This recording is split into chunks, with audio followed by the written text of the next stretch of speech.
Because it gives vehicles a bit more survivability. It's always sad when your vehicles just explode. Like first turn, and you don't even get a chance to use it.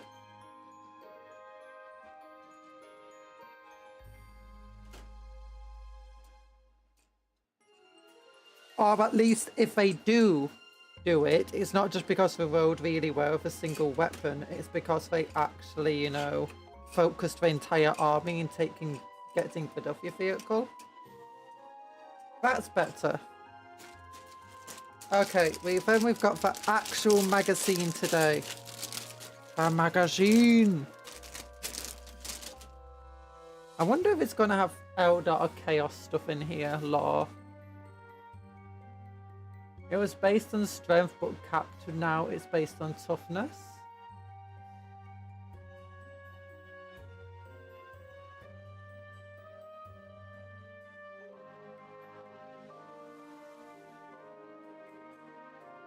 Wait, what do you mean it's based on toughness?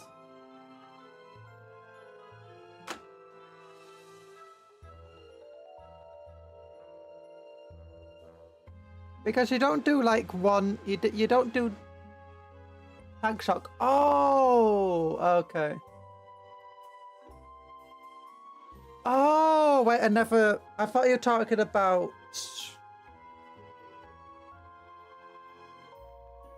I never knew you were talking about tank shock. I thought you were just talking about like if someone lanced you. Use like doing last cannon or something. If you had a strength 20 last cannon, it would go. It would do its damage at every point of strength it had. That sounds insane. Okay, no command reroll, epic challenge, insane, but tank shock. What does tank shock do now? So in your charge phase, one vehicle unit from your army. Until the end of a phase, when your unit ends a charge move, select one enemy unit with an engagement range of it. Then select one melee weapon your unit is equipped with. Roll a number of d6 equal to the weapon's strength characteristic. If that strength characteristic is greater than the enemy's toughness characteristic, roll 2 additional d6. For each 5+, that enemy unit suffers 1 mortal wound to a max of 6. Okay, that is actually insane. I've never used tank shock before. Tank shock on a dreadnought would actually be pretty insane then, because they have ridiculous strength. Originally, tank shock was based on armor value and speed. So what you'd have is... How tank shock works is it wasn't a stratagem. Any vehicle could tank shock at any time. Well, as long as it wasn't a walker.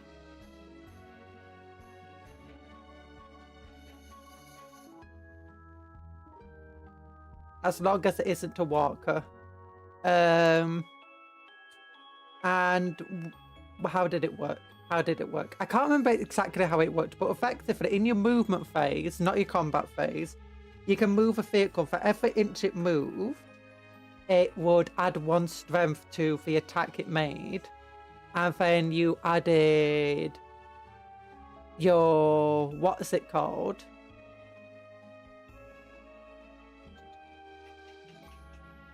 Your armor value to it. I think it was like every point above 9, you get +1 strength or something. Then you plus how much you move to it. And then certain vehicles had things like battering rams that added also to the strength. And then every single model that you moved across, if it like any infantry, bikes, stuff like that, would count as getting hit by that attack, by an attack off that strength. And it could go above 10. I think it could go above 10. Or like if it went above 10, it like added just something. But anyway. And then what else did it do? And if you hit another vehicle, you stopped when you hit another vehicle. But for every inch you moved and whatever, if that, you do a strength hit against the enemy, and then you take a hit back that's equal to an enemy's armor and how far you moved. So you could basically just ram into an enemy's vehicle, blow them up, and get blown up yourself. But then you had like I think for orcs had a battering ram where for tank shocking you counted as having a front armor value of 14, kind of stuff. That's absolutely insane when they first introduced tank shock or reintroduced it. How to build Wraith Guard. How to paint Wraith Guard. Wraith Guard. Wraith Guard are elite Wraithbone constructs.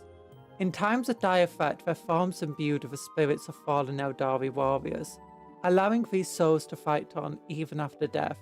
In battle, they march stolidly towards the enemy, delivering lethal salvos and their powerful Wraith cannons as they do so. It's so cool.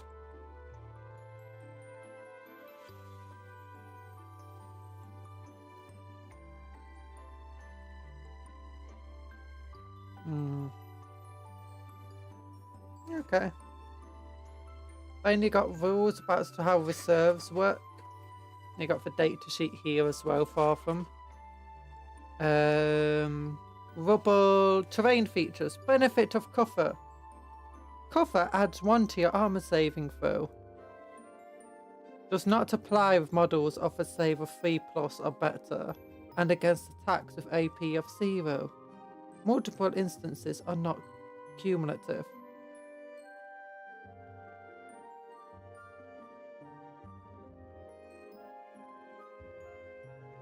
Oh wait, it doesn't count against attacks made with armor penetration of 0. Oh, I always thought you could make guardsmen like have a 4+ save against other last guns if we're in cover.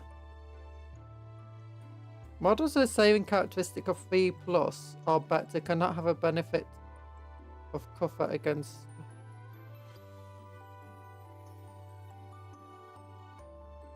Wait, never mind. It's being weird. Yeah, current rule is roll a number of d6 equals to a toughness of a selected model for every 5+ scores 1 mortal wound. So that's 1 is the old rule. It's the old rule! Or maybe it's a combat patrol rule. Do combat patrol have better tank shock rules? Benefit of cover. Let me read this. Each time a ranged attack is allocated to a model that has a benefit of cover, add 1 to the saving throw for that attack. Models with a save characteristic of 3+ or better cannot have a benefit of cover against an armor. Okay, never mind. This is just really weird wording. I don't remember. Maybe these are like old rule versions of the rules.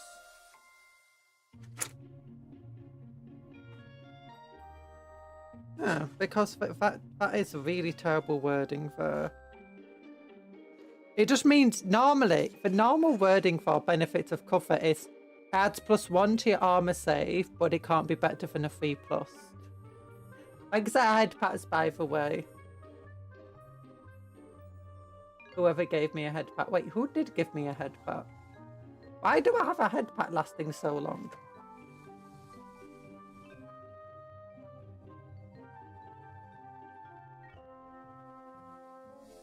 What?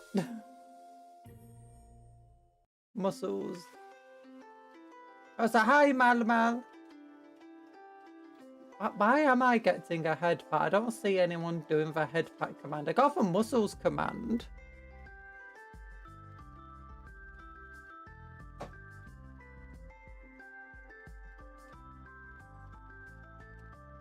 No, that's not not that one. What?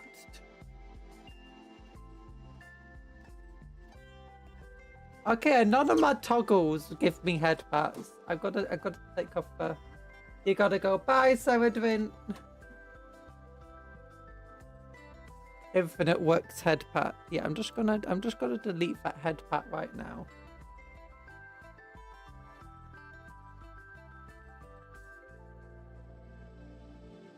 But the Ceratus Lantus Lancer Knight gets to do tank shock for free, and it used to be based on a melee weapon strength. So it was just, I do 6 mortal wounds to you because it's a 20 dice. Oh, okay. Okay. Then you got ruins, footprint of a model, plunging fire, movement. Each time a model that is wholly within the terrain feature makes a ranged attack, if that model is 6 inches or more vertically from the ground, and every model of a target unit is at ground level, improve armor penetration characteristic of that weapon by 1.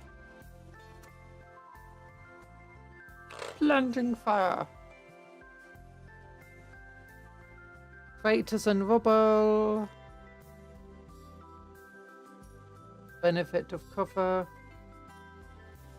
Barricades and fuel pipes. Then you got Ghost Vanguard scenario over here. Oh, but it's like Combat Patrol is just the beginning. Buy all of these extra cool stuff as well. Is that a Tyranid thing in the background? No, never mind, it's not. Oh, that's boring. There's no lore in this book. Okay, let's try the next magazine. It's got Terminators in. We're gonna build these Terminators as Nurgle Terminators, you know? Nurgly Night Lord Terminators, to be exact. As a base. Oh, look at all the spikes. Look at all these spikes. Hey, thanks for popping in, Seradrin. It was really nice having you here. If you're still here. Oh, look, there's a big old mace. And there's an autocannon and a flamethrower. And combi bolters, which you can have flamers or plasmas or melters. And it's big old chainsaws and bolt guns and a power sword. And there's power fists. And there's lightningy fists. And more axes. And more power fists. And big old shoulder pads. Oh. So cool. So cool. Wait, how many power fists have we got? 1, 2, 3, 4.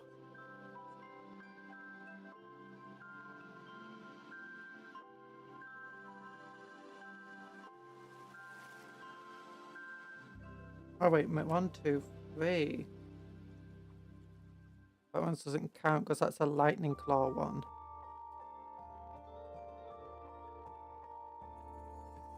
Four.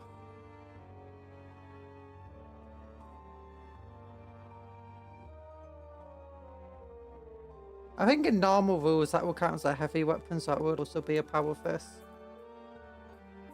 Okay, oh, chain fist. Oh, chain fist rules. Oh. Okay. Okay, that's okay. We'll snap this up. Hello, Maureen. How you doing? Okay. Okay. I now need to get all of the faces out of here. I think some of the rules in these Combat Patrol magazines might be old rules. Either that or the rules in Combat Patrol are different. And it wouldn't be surprising. They probably planned Combat Patrol magazines well in advance of releasing them. So it wouldn't be surprising that they're out of date. But anyway, the core rules of the game are free to download anyway on the website. Okay. I'm blinding you. It's fine. Because turn off that light. How are you doing? I'm doing okay. We're currently... Oh, look at all this stuff. Look at... Oh, they wanted to use a power sword. Power swords suck though in current rules. Don't use a power sword. Okay, there's at least one chain fist here. Loads of head options.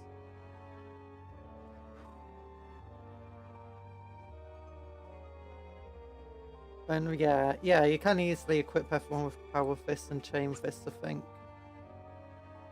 Yeah. Auto cannon. Dual auto cannon. Oh. And how to paint your Terminators as Black Legion. Nah, don't want that. Black Legion, boring. We want Night Lords. No go Night Lords. Oh, is this once again gonna have no lore in it? What the hell? I've been robbed, clad in ancient and corrupted tactical dreadnought armor. Chaos Space Marine Terminators are some of the most resilient and powerful warriors in the battlefield. They each have immense strength and they can wield devastatingly powerful ranged weapons with ease or engage in close combat with brutal efficiency. Like, there's not even cool art here. You've got Combat Patrol, Forward Outposts, just scenarios here. Chaotic Ambush. Scenarios. Combat Patrol is just the beginning. And that's it! Where's my lore? Okay, the next magazine better have eat the book. Okay. I think books are bad for my digestion. Okay. Mr. Orc, you better have lore in you. I got promised lore with these combat patrols. And so far, there's been a very sad amount of lore in them. Wait, is this guy Pushfit? He is Pushfit. The Mega Arc, the War Boss in Mega Armor's Pushfit. Oh no, there's like... Does that mean I've got no options? Look, he's Pushfit. You can see there's little holes in his face. And he's got little holes here that push into these little pins and other parts. Yeah, you got pins here. Go into there and it's like, what? Okay, it's okay as a model, I suppose. I don't think I'll build him anytime soon then. I'll wait until I get more arc bits so I can convert him up. You dislike Pushfit? Yeah, because Pushfit have no spare parts. Like, there's only one way to build this model. And once you build it that way, that's it. If you want to convert it, then you have to do a lot of clipping and cutting and green stuffing. It doesn't easily convert. Like, look how that arm, it's not got a flat surface where you can push it in or like choose whatever. Instead, it clips on at a weird angle.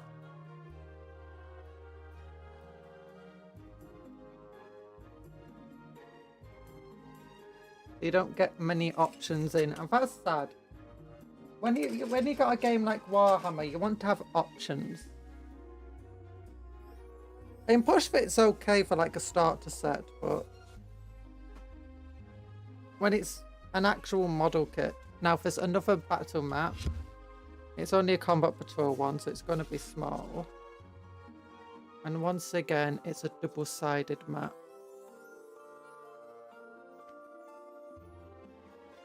Ooh, one's more like a swamp. Oh, the other's more like a desert. Oh, and it's got radioactive barrels and goops everywhere. Oh. Oh, look, cool symbol-y things. Oh. Also, where's Cuptle's table? Where did your table go? What the hell's going wrong today? You had a table earlier. It was like someone's in my VTube studio breaking things.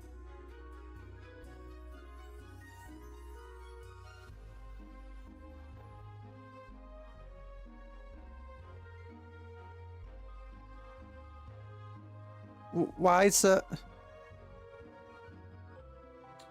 The Alfarius Cuptle will disappear.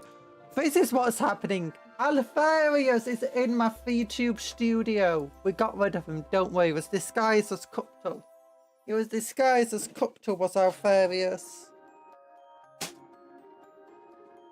I work on Looney Tunes logics. I didn't notice until you told me and I started falling when I looked down. Okay. Oh, look at this. Terrain pack. Now available on the hatchets. I've already got it. Get your Frontiers Battlefield thing. Get all of this for £80. Amazing. It actually is amazing value. If you want to get that entire terrain pack, it's okay. It's not bad value. And it comes in a massive box. Okay, but we got him here. There's only one way to build him. Look at all them walls. Look at all them walls. Yeah. Actually, where did I just put the sheet of paper just then? I don't know.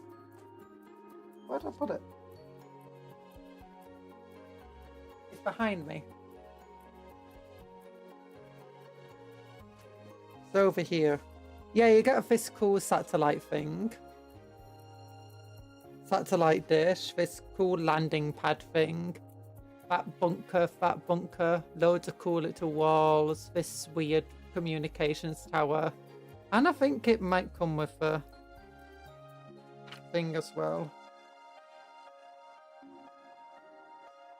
Yeah, 2 had bunkers, 6 stockades, 2 stockades with doors, a landing pad, a shrine, and an antenna. Yeah. The brightest book. We are reading the Book of Light. It's true. It's true.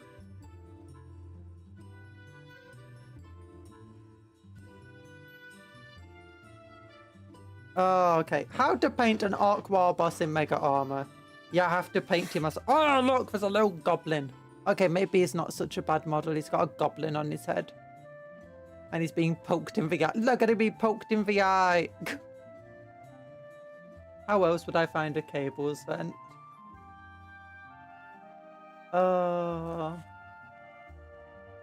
Gets into the walls. The smell, obviously.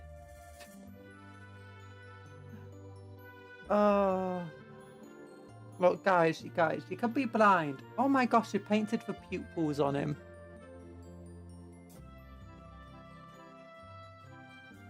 Can I see? Can you see the painted the pupils on him? Like, oh my goodness. How would you expect a beginner to paint those pupils? Oh, we got Law! We got Law! On the page of it. Look, Slenesh! Look how beautiful Slenesh is with all these ripply, bony protrusions and mouths everywhere. And, you can see why people fall to Slenesh because of beauty and stuff, can't you? Slenesh. And if you just get rid of the ash, it's a slan. It's a slan priest from, Total War for Lizard Men. For Lizard Men. Recover from Bite's Conjuror. Cover from Bite's. What Bite's? You mean all the mouths?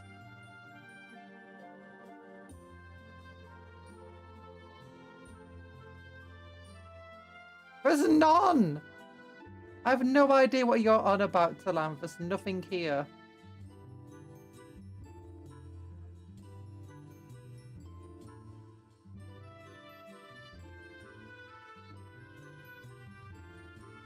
It's just a mass of weird flesh. Talan, if you're seeing stuff in there, I'm sorry. You're seeing things.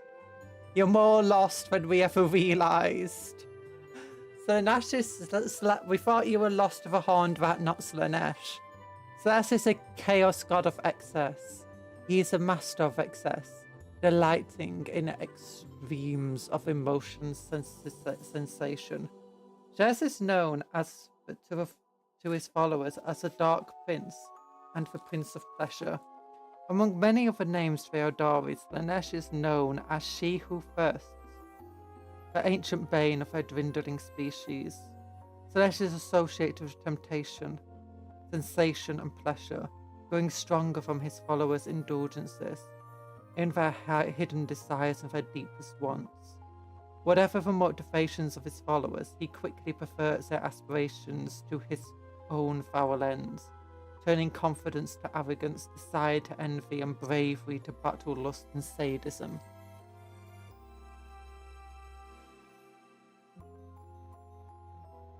No, don't be acting for YouTube team, but actually do it. My look's been terrible lately. I've got the government trying to kill me, and I don't need YouTube trying too.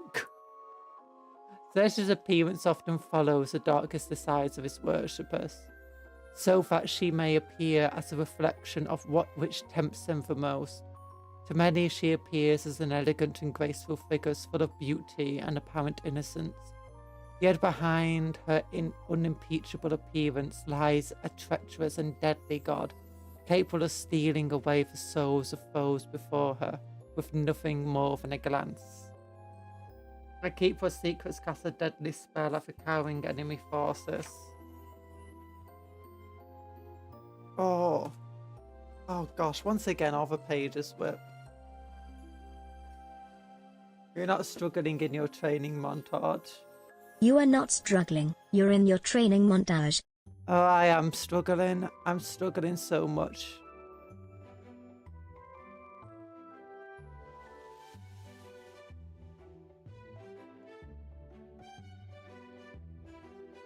Where's all the excess going? Like, every page that rips as a whole, with the holes on both sides, I'm wondering whether rip sidest. Oh, fiends. Fiends of Slenesh are deadly demonic creatures who enter battle surrounded by stupefying clouds of aromatic vapors that saps their opponent's will to defend themselves. Corrupted Epitome. The contorted Epitome is a magical mirror that can cast deadly spells and hypnotize enemies as it slithers across the battlefield on writhing tentacles of razor-sharp steel. Oh.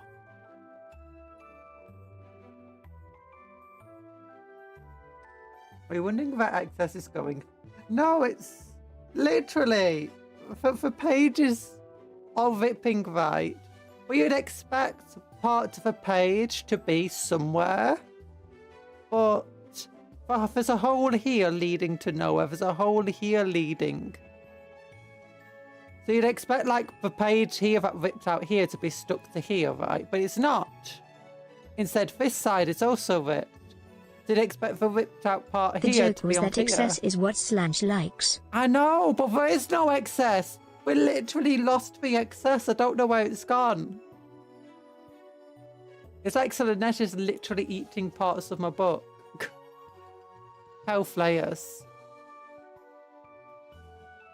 Cuptle explains her joke. Yeah, I got it. Got it.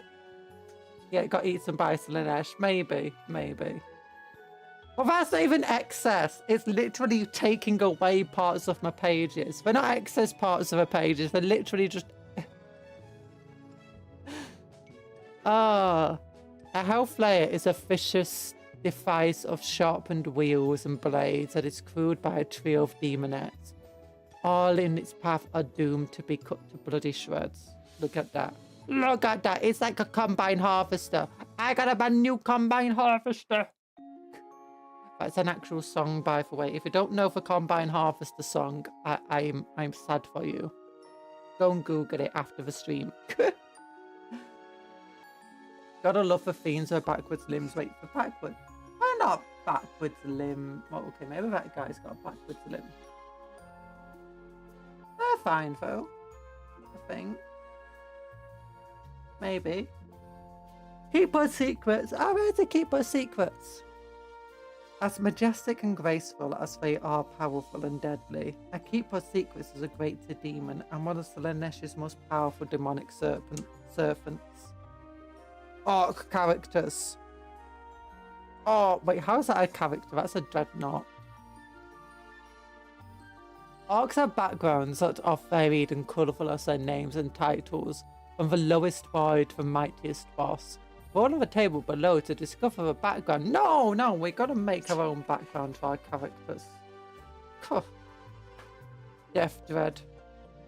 Oh yeah, the Boom Dagger Snass Wagon. I think we're gonna get that in one of the combat patrols. Oh, it's so cool looking. Look at a poor goblin on the front though. There's a goblin here though, that's nice. Yeah. Oh, that is cool. Make your own orc story. Yeah. At the head of an unroll... Actually, we can read the things. Volunteering to be placed in a death dread is a curious choice, even for most adult of orcs. Accordingly, there is normally a compelling reason for doing so. Compelling to an orc, anyway. The death dread pilot got tired of being able to only wield 2 weapons at the same time, so he got wired into a death dread to increase the number of weapons he can wield. That is a funny reason. The death dread pilot bet his mates that he was harder than all of them, and then an orc mech, and they got an orc mech to integrate him into a death dread just to make sure he's harder. 3 pairs of limbs, 1 set of claws, 1 set of legs that face forwards and 1 that face backwards. They run weird in TW3 too. I have never actually seen them run. We need to play Slenesh just so we can see how the fiends run. The Death Dread pilot took over from the last pilot when he was set on fire and didn't survive. Inside he wears an extra leather jacket just in case. It's not flame resistance, but you know, all orcs like a good fight. But the drivers of Boom Dagger Snass Wagons have an extra lust for speed and danger, and not every orc is up to a challenge of crewing a speedster.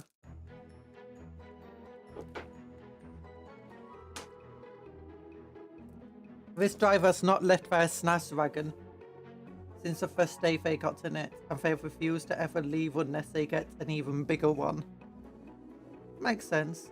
This driver started as a war biker but gained control of a Snass Wagon when he fought the previous driver and smashed his teeth out. This driver is a famous racer who has spent many years entertaining other orcs by driving and crashing cars at high speed for the fun of it. You know, that's actually a thing that happens in real life, so... An orc war boss stands out as being particularly terrifying even amongst a throng of giant green screaming killers. And each of them has a fearsome background. Yeah. Shock Jump Dragster, the best orc vehicle. Is that actually still around?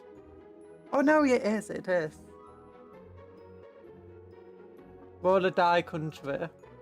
Use your many dice. Okay, I'll roll a die. Let's get some green dice. So some proper orky dice. The green. I mean, they're green only because they're, what's it called? Jade Warrior ones. So, do I have any other green dice? Nah. Okay, roll a die. I dropped it. It was a 5. I rolled a 5. I got a 1.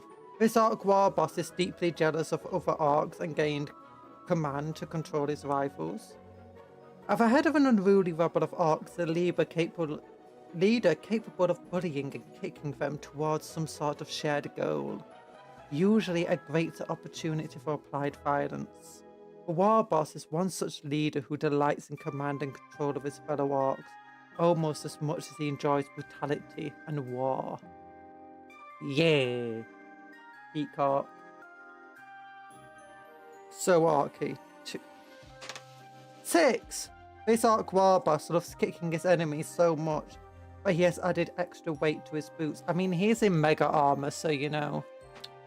6. 6. 5. 3. The orc war boss is very fierce and is often found right in the thick of battle, having a great time.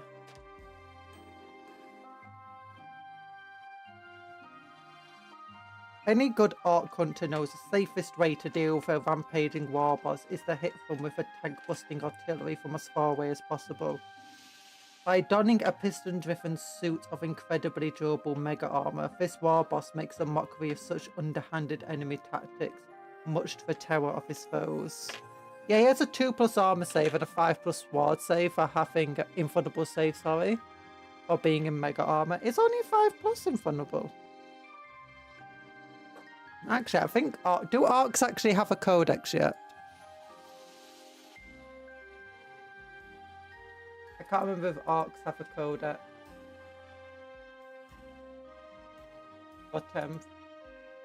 Or if they're still waiting on one. No, if they do have it. Sad.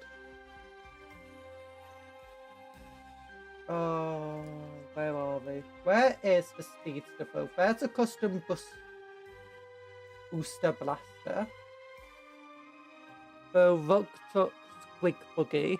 Now, it would be nice if you could actually just buy one of these sets and it could build any of them. But that's not how it works, apparently. Orcs in fantasy must love the Cathaeans. Caste is green and green is the best color. Although it's probably tempered by how Daka they are. They are a super Daka of the Cathaeans. So here's a boom Daka Snaswagon that we'll eventually get. Yeah, but unfortunately, you can't build it as anything else, which is a bit sad. It would be nice if the single set could build like either this, or this. And there's another one. There's another super fast arc vehicle. It's not an arc mech gun, which is really cool. Here we go, Shock Jump Dragster. That's the one you like, Anthony, isn't it? Oh look, it's got a little spinny thing on the front. It's got a big old cannon here. Is that a shock cannon? Deadly saw blades, rockets, and a custom shock rifle. It's capable of shredding and missed bits at almost any range, while its ability to teleport on the battlefield at random makes it incredibly difficult to predict or escape from. Yikes.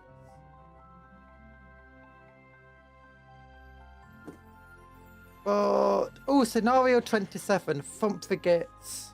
It's your Arc War boss just tearing through Eldar.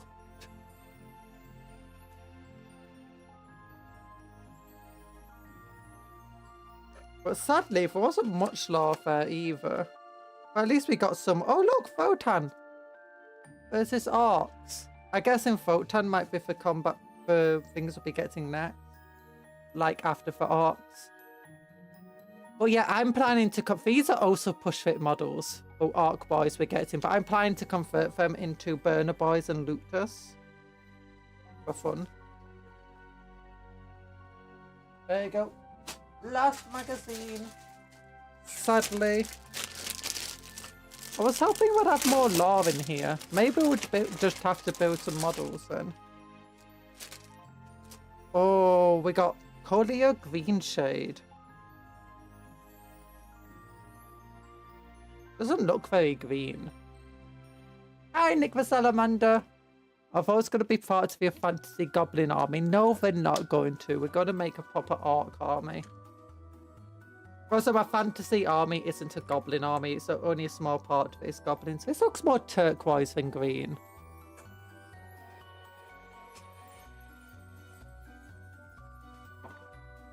And we've also got some Cowgar Blue, which I already have. I don't know if I have another pack over here. Don't think I do have a Cowgar Blue out. Unless this is it. No, that's Ferrous Grey, that's Rust Grey.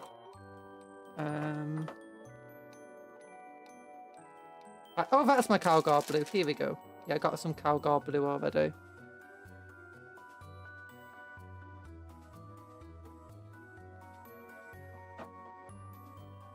Our colour is a greeny blue. Yeah. I imagine once I actually use it, it will dry a bit greener. Because there are a few colours like that, where it's like, this doesn't look the correct colour, but then when it dries, it looks fine.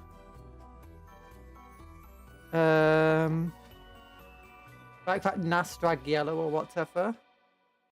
But here we go. Another combat patrol. Once again, gonna have to turn off a light. And my gosh, stop ripping.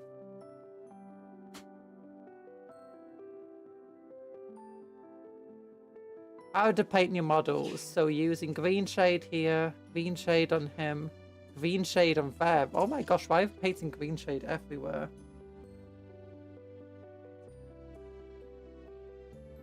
Before, after. Before, after.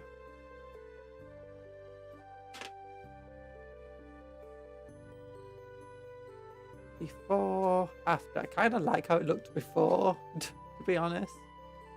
Before, after. Okay, that looks pretty cool. Okay, we finally got some decent lore. Yeah, look at this. Is this relatively old art by now? But look at it. Look at them orcs. Look at that killer cannon in the background. The great green chide. The frenzied hawk of orc boys follows their boss as he bows towards the enemy. For many thousands of years, the orcs have been a great force of destruction in the galaxy. And to this day, they remain a persistent threat.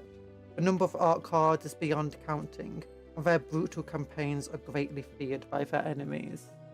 Looks very green to me.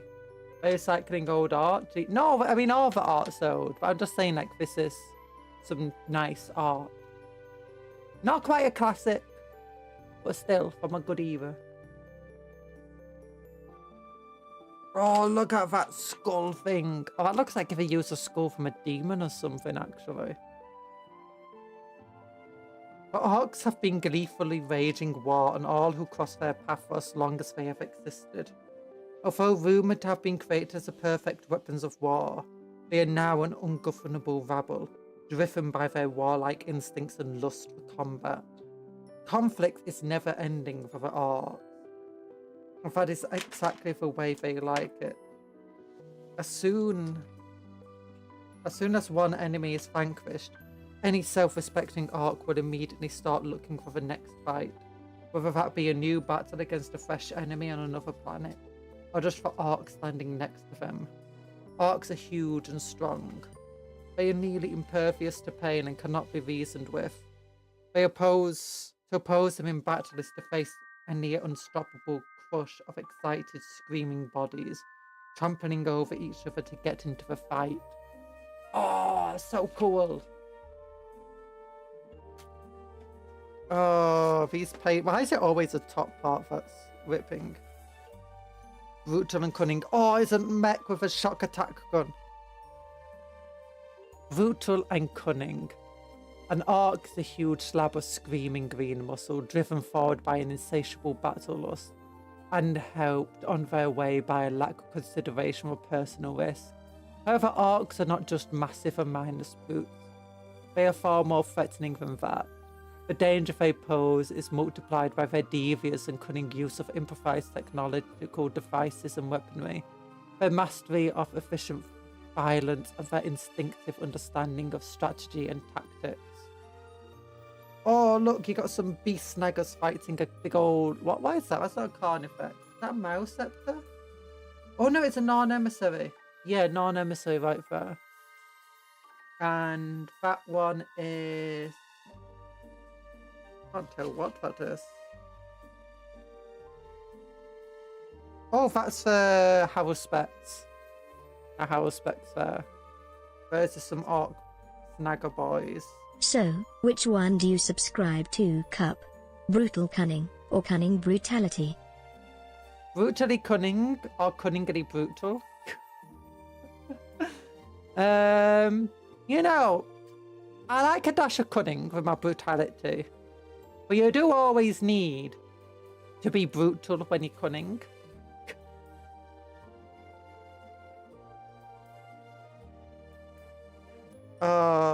No, both are good. Although I'm more of a mark one. I like my tactics. I like my guns. So it's like, I'm not quite Red Axe, you know, or whatever they're called. You know, for ones that act more like humans, and they're more mercenary and stuff. And other orcs don't really like them. But I'm not far of that. That's why I like the Looters for Death Skulls. Brutal and cunning. So I like to go more cunning than the brutal side of things. A hunk of flesh, some stinking breath, and a crumping instinct driving it forward. That's an orc. Oh, so that's why I like goblins. Goblins are the cunning but brutal. Blood axes. Yeah, blood axes are cool. Well, they're not my favourite. Death Skulls are definitely my favourite of the orcs. Although I do prefer goblins over orcs in general. If we actually had a proper goblin army for, you know, 40k, you know, Gretchen and stuff, rather than being led by an orc. Gosh, it always has to be led by an orc. It can't be led by a goblin. It's sad. A detachment of Squighog boys powers into a waiting tyranids, followed by troops on foot. I'm not sure who this would go to. I think probably them. Refined culture, spelled with a K. It's no exaggeration to say that orcs live for war. It is their main occupation and their delight. The drive to prepare for war and the need to fight are the fundamental motivations that underpin all of orc society. In this culture, the biggest and toughest lead, and they almost always use their position to take their followers to war. Even orcish technology is predominantly military, guns and cannons being significantly overrepresented. Power of the war! War is at once a battle cry, an energy and a phenomenon that drives orcs to ever more violent behaviour. Wherever orcs go, a mysterious power drives them to mass ever greater numbers and become more and more violent, ending in giant campaigns involving huge numbers of orcs on a colossal destructive rampage. Gaskell Thacker glares down at the battle below, waiting for a worthy foe to fight. And look how tiny that orc looks. If that's an orc knob, so it's pretty big. Look, he's got four big shooters now. Gaskell Thacker's just been getting bigger and bigger with every release. One day he's gonna be like the size of a gargant. Whenever orcs gather together, a mysterious power starts to rise. The more they become excited, the more the power builds, swelling up to a crescendo that in turn attracts more orcs and provokes more excitement. This energy is known as raw energy, and it lies at the heart of the orcish way of being.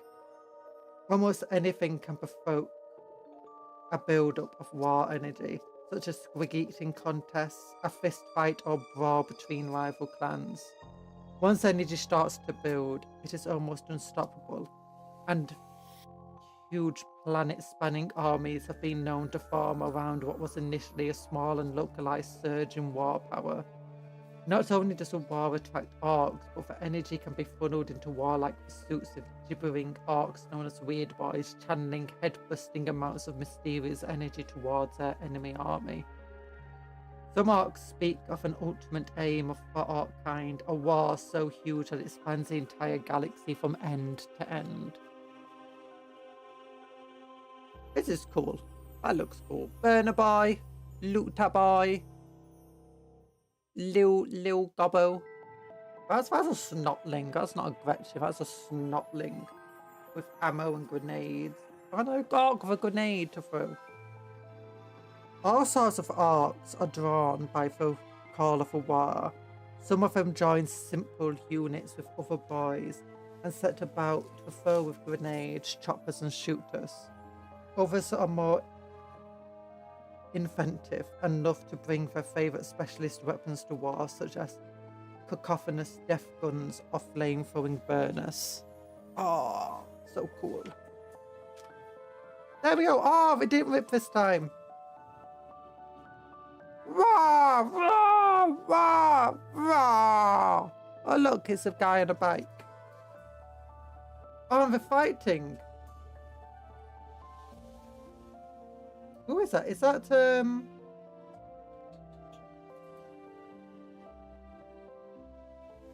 we get for... No, that's too light. I need the lights on here. Who are they fighting? Dark Angels. Is that Dark Angels are fighting, or like a successor chapter for Dark Angels? Because they got the start... Yeah, they got a weird symbol. It's like 2 swords there. They got silver armor, so I thought for a Grey Knights at first, but no. Yeah, I think for a successor chapter for Dark Angels. Gaskel Fracas here. Ooh, oh, there's a stomp in the back.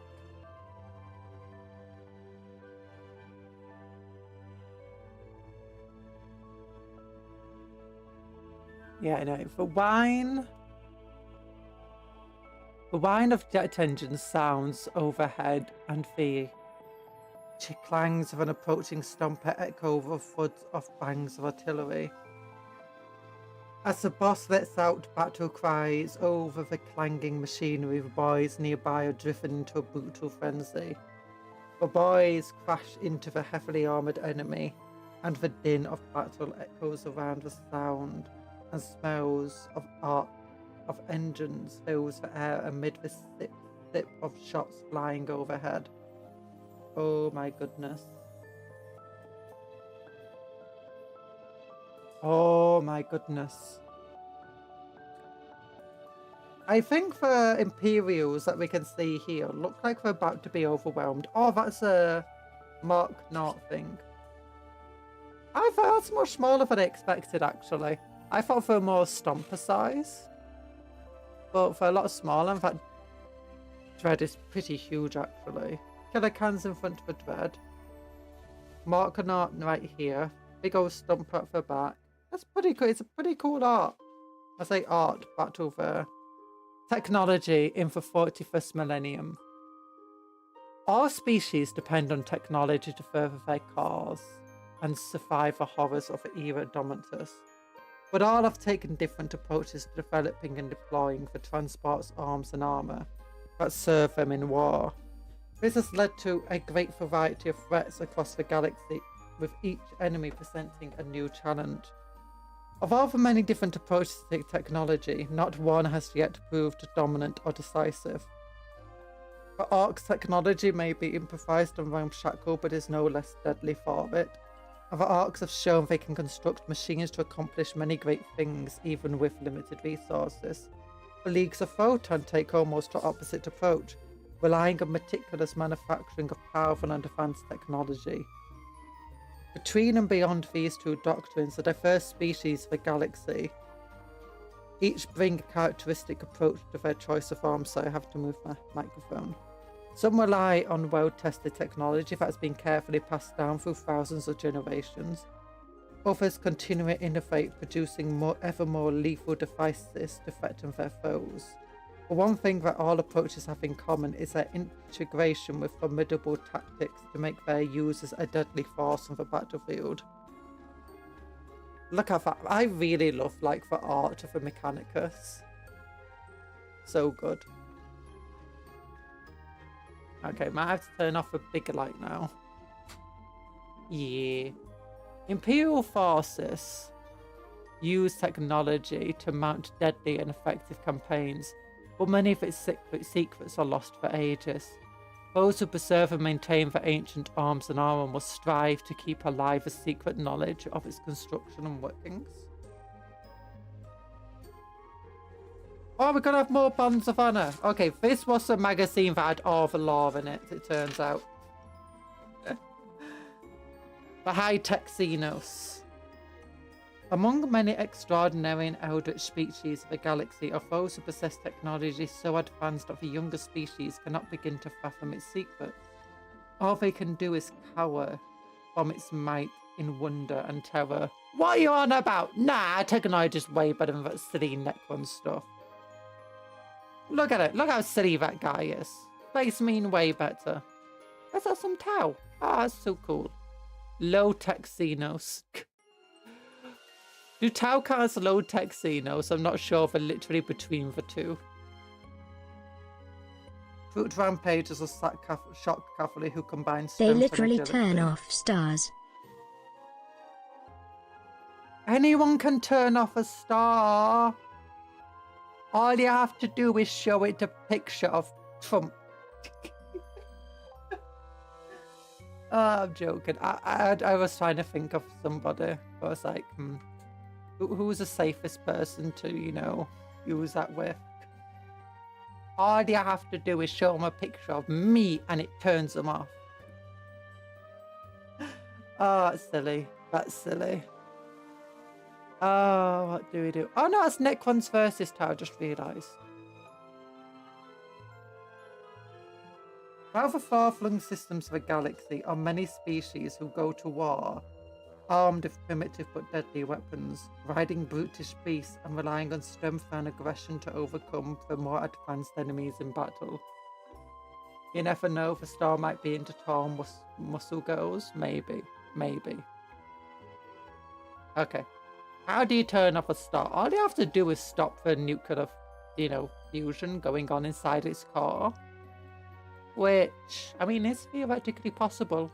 I imagine the Imperials could do it if they really wanted to. Biotechnology. Some of the strangest species of the galaxy are inseparable from their technology and have evolved or been bred with symbiotic weapons and armor. These weapons can range from giant claws to biological projectiles and deadly poisons. That also includes a Dark Eldar who do similar stuff, just it's not evolved, it's made. Okay, there we go. Maybe I have to turn off this light. There we go. So on to Bonds of Honor Part 10. This is a guy, if you don't remember, or you weren't here for previous streams,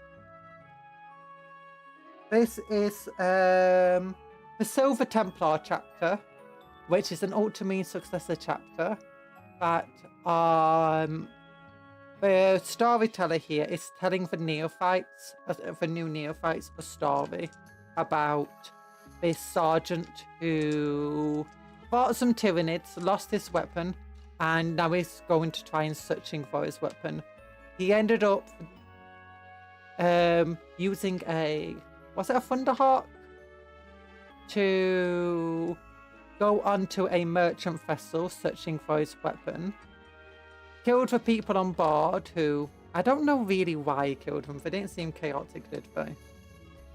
But then some Eldar appeared, and then it turned out they'd accidentally stumbled upon a Eldar versus Chaos battle in space.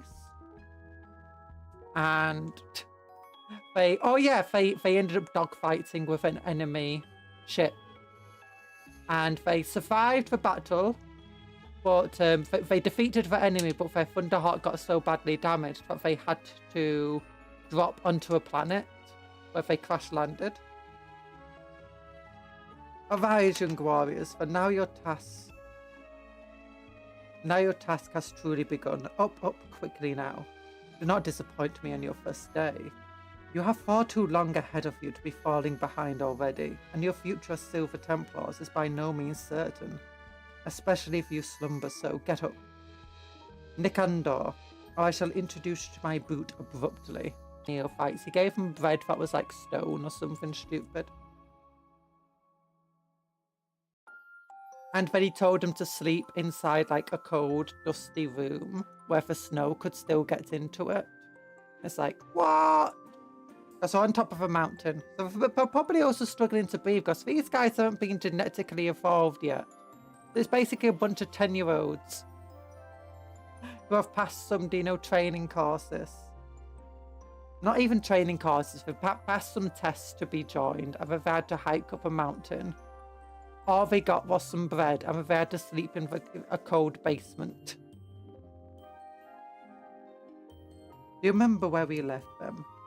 Nowhere nice. crashing through the atmosphere of a hostile planet while being pursued by Chaos Space Marines no less. But all was not lost. While Space Marine has many advantages to turn situations like this to their favour. Although smoke filled the cabin sealed inside their armour, each of the brothers could breathe as easily as ever. Within their helmet, screens showed what had been detected by the complex sensory arrays on the outside. It was almost as good as being able to see in some ways, and it was better than being able to see in others. It is something that you will have to learn at first. It seems strange and foreign to walk and fight with machine sight. Each step and motion takes time and thought, but soon enough you will master it, as you will have to master many things. Now, amid the chaos and confusion, Shard and Ascaton remained wrestling with the controls. They had made it through the atmosphere safely, but who knew whether they would make it to the ground intact? The craft shuddered under the strain, and none of them would have been surprised were a hole in the side to open up and draw them out into the sky as the ship broke up. But somehow, by the will of the Emperor, the ship survived the descent, and though it did not survive the landing, as the belly of the ship slapped into the ground, a great shudder was sent through the craft, throwing the brothers from their seats and onto the floor. Did we not have the seatbelts on for silly people? Always wear your seatbelts! They're silly, aren't they? Look, this guy's in Phobos armor. It looks more like a space wolf than a Silver Templar, though. Space Marine Reavers are masters of infiltrating enemy territory and launching rapid assaults. The machine muscles under the armor plates can take an extraordinary amount of punishment on their behalf, but each of them had the wind knocked from them by the force of the blow. Struggling to their feet, they left the craft and took in their surroundings. On a dull planet of vomit yellow mud, cracked from drying, and not a plant or animal was to be seen. Ascaton summoned the squad over with a wave. We must make sure they did not survive the crash, he said simply once they all arrived. And if they survive the landing, we must make sure that they do not survive us. Oh yeah, Ascaton's like saying they need to kill the Chaos Space Marines. In the distance they could see the plumes of smoke that indicated the pursuer's crash site. And each knowing their place, the brothers set out. Darion took up position at the front, Mechatras behind them, then Heracleon, and finally Ascaton, lest any of the brothers should fall behind. Oh yeah.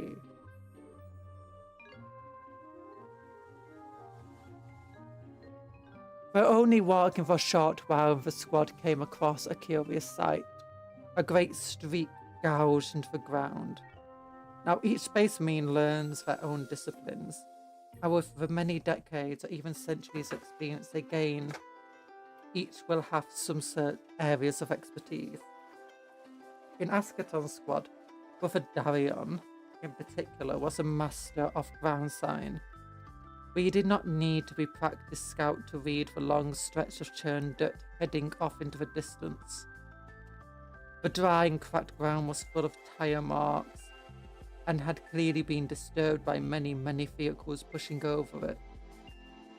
Just a little way along the line of churned soil was what looked like a machine. Although it was a minute's walk the wrong direction, the squad's curiosity overcame them, knowing it might hold some information as to who they shared this planet with. They went to investigate. As they drew near, they saw that it was a vehicle of sorts with two wheels. The Space Marines regarded the device with curiosity, for it appeared to them to be not so much a bike as a crude imitation of one. There's orcs here!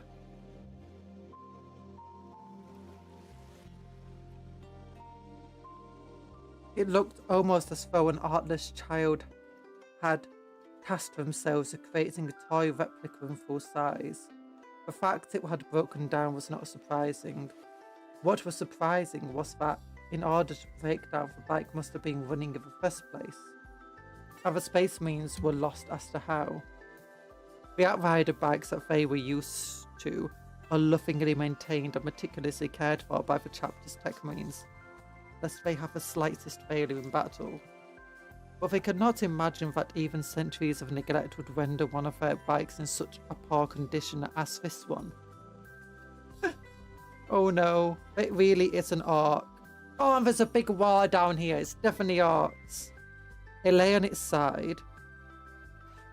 I thought I got like something onto that. No, it's just parts of the background. Oh.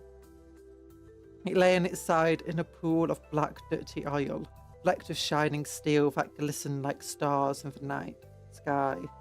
No doubt where the engine had ground itself into tiny, sparkly bits that were...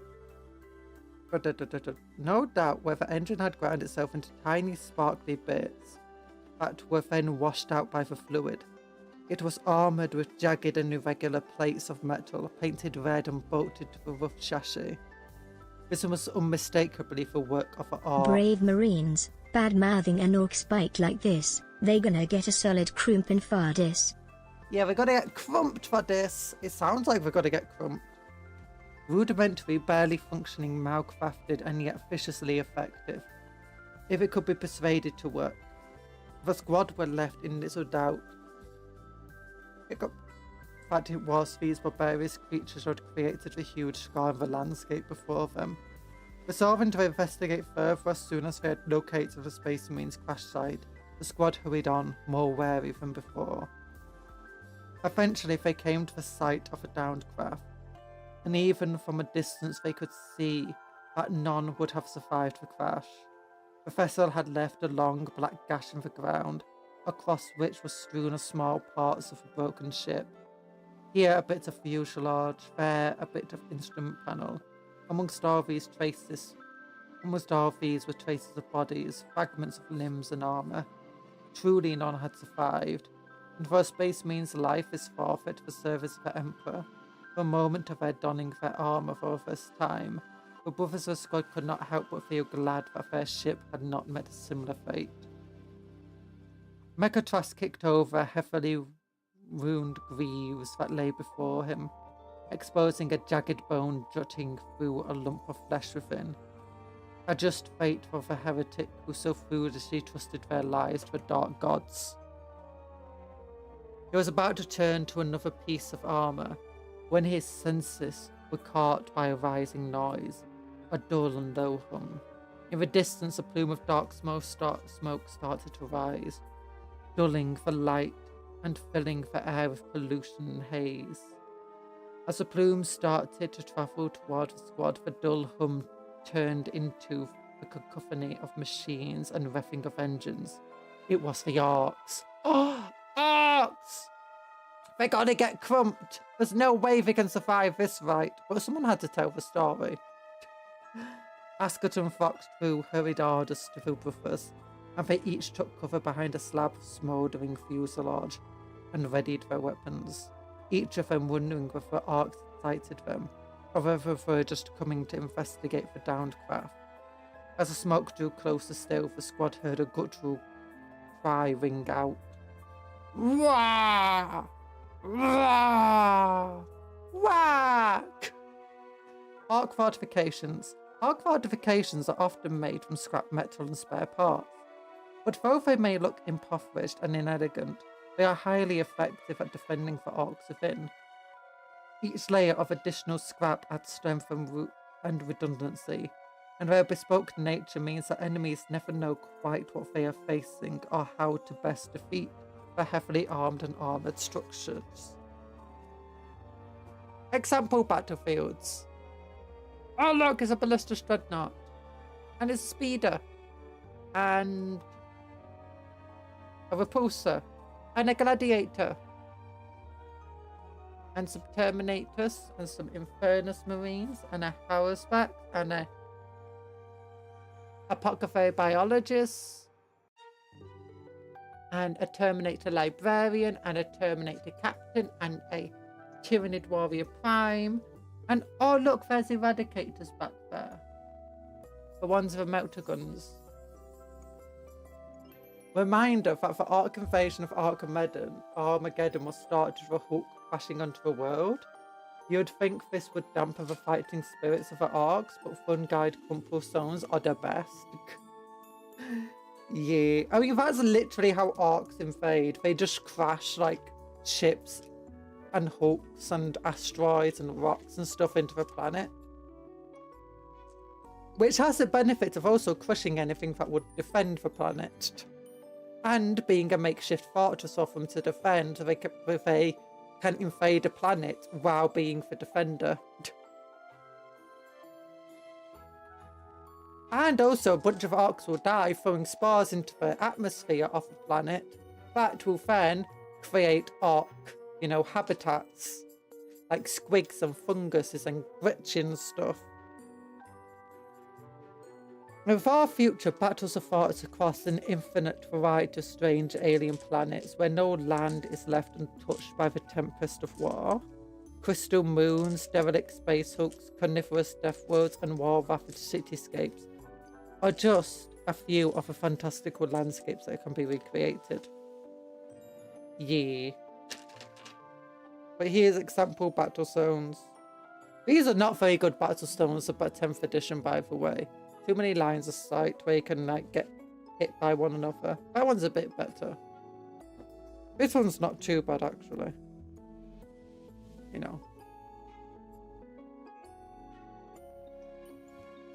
That's a cool Tyranid army, though. Okay, no, it's a bit too bright. Oh no, I don't have this lights on. There we go. That's good enough. What do they have? They have a Harrow-Spec. They have a big gun guy. They have the Turvagon. Is it the Turvagon that spawns Tyranids? Mail Scepter. Screamer Killer. Gaunts. Really, really big gun guy. Tyrannofex. That, no, it's a Neuro Tyrant. Or Tyrant Guard. More Gaunts. Barber Gaunts up front for some reason. Is that Barber Gaunts? Oh no, that's a Death Leapers. That's a Barber Gaunts. A weird eaty thing.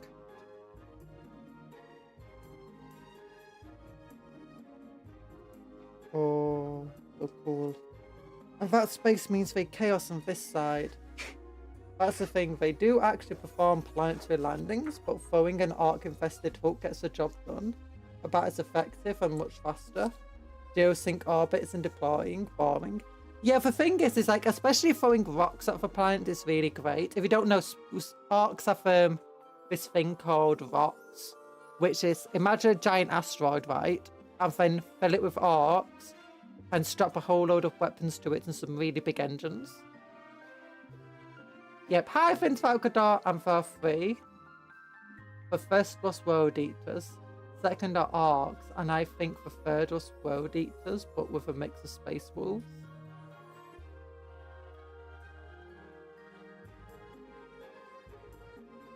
Oh, 3 Wars of Armageddon, isn't there?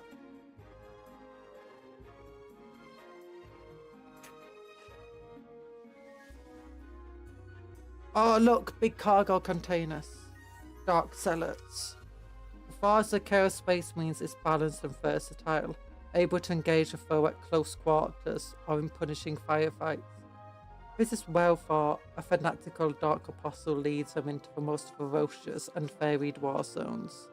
In his never-ending quest to offer praise to the Chaos Gods, his warriors follow him into flames willingly enough, for they believe that by allying themselves to one so blessed by the Dark Gods, they too will receive boons of the Chaos Pantheon. Oh. Yeah, that's a combat patrol so far. I say so far, that is a combat patrol. Haffets, some Legionnaires. Oh no, wait, there's no Terminators here. Dark Apostle, Hellbound. Where's the Terminators? And then you've got some, scenarios and stuff. But that's it. First off, for Armageddon was Chaos. Second and third Arks. Fourth was Chaos again. I think it was actually World Eaters both times. Makes sense. So that's that. The combat patrols had less lore in them than I expected. I was hoping we'd get to read some more cool things, like finish one of the stories of the Chaos side. Sad. But at least we got some yawning. We got some cool stuff there. Okay. What I think that means is we build the guys who I don't need to do conversions for. We'll build these dudes. Time to make some Wraith Guards. Yep. I think it's the Wraith Guards I wanted to build. Because I do like the Wraith Guard gun.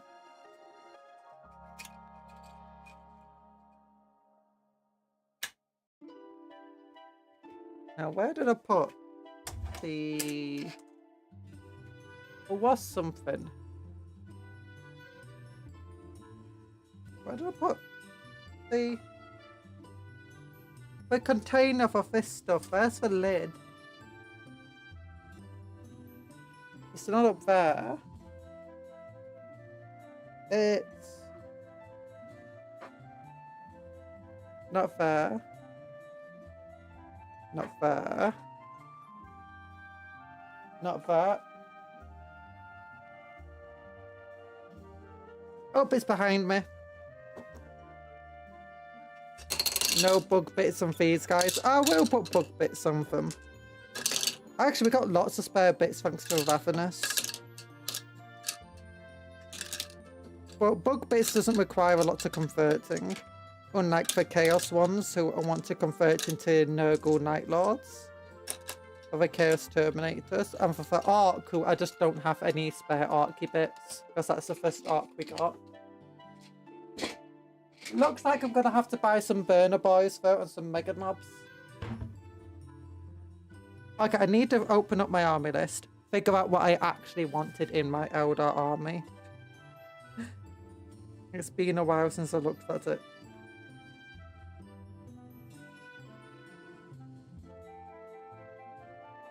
Okay, Xenos, Eldari. 5 Wraith Guard with Wraith Cannons. Yeah. What the hell is a D-Scythe? Oh, it's worse than a Lumen Cannon.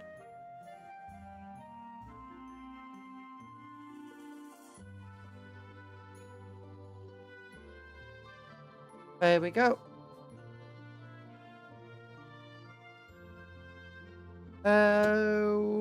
And here's the Wraith Guards. I'm gonna have to figure out how to put them together. Because I'm not finding which IVOMC. Rah! Rah! We're not building an arc today. We do have an arc, but we need the spare bits. Aren't spare bits so I can convert him.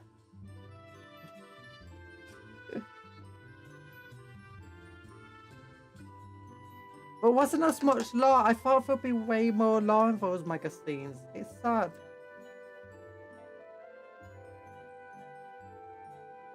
Oh my goodness. Okay, so yeah, I'm guessing 17, 18. Oh, that is the same back for all of them.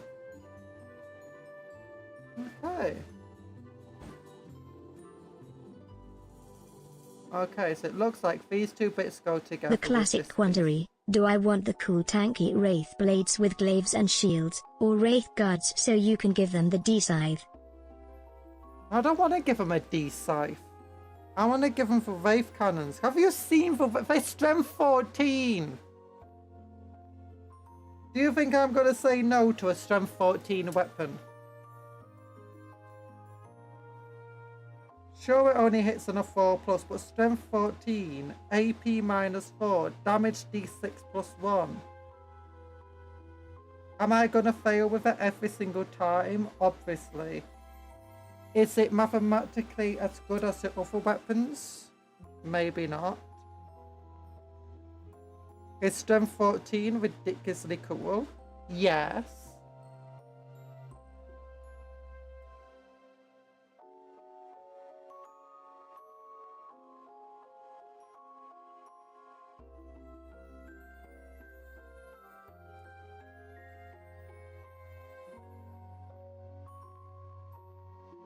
And you're out here saying D-sides. Strength 7 nonsense. Sure, it gets more attacks. Sure, it auto hits.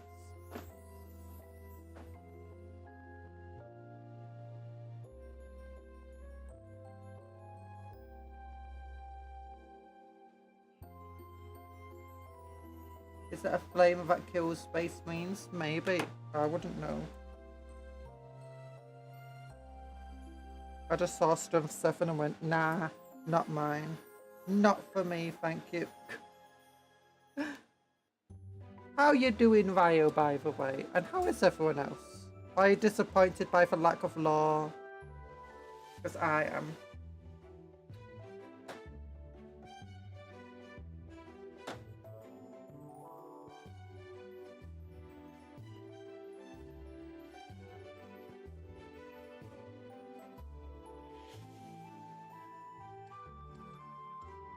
There we go. So these two pieces seem to go together like this, like night.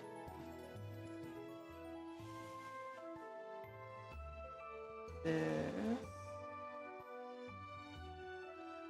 Probably something gets in the way.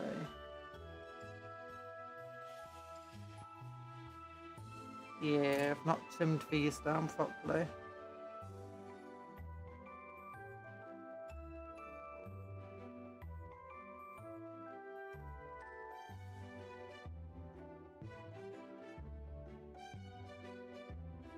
Yeah, got a lot to trim with this stuff.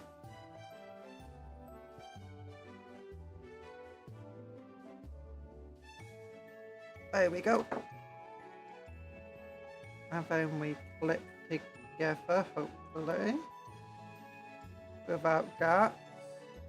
That's good enough, I guess. And you go here.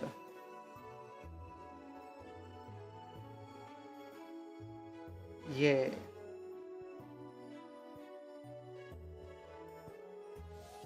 Okay, 38, 37, so you got legs here. Too much Space Marine lore, extra points deducted. Gusset's Ultra Smurf successor's Gus variety is dead and the Spiritual Liege killed it. No, the Silver Templars are pretty cool. I know that they are Smurf successors, but I do like the fact that they have their own distinct lore, though.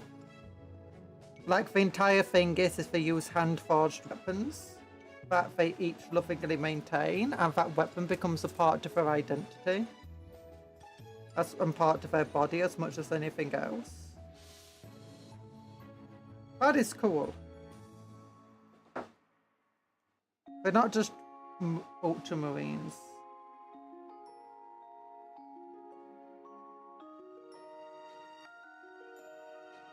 They have their own distinct little faction of Ultramarines.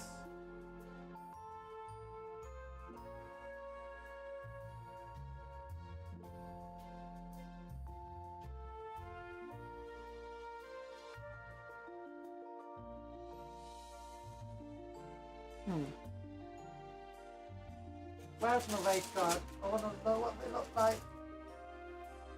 Okay, there we go.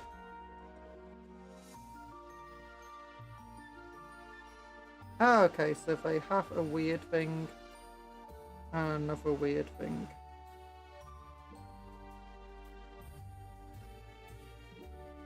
Oh, Kaleidok. Okay, so that's where the head goes.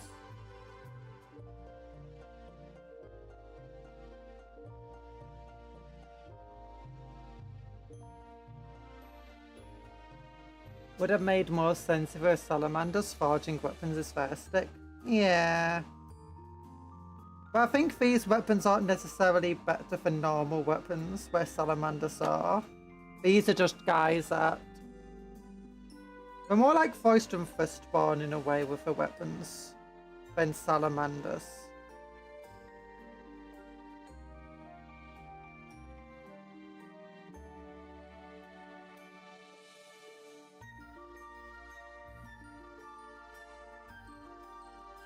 So wait a minute, this goes like this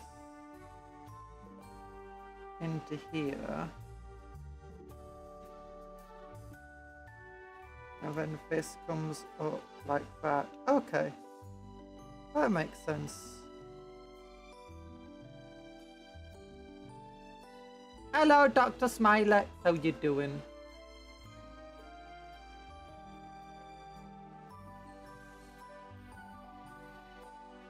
We're making some Wraith Guard. We've already read the lore because there wasn't much lore to read in these magazines, it turns out. That's surprising. I mean, at least the orcs still kind of featured in a way.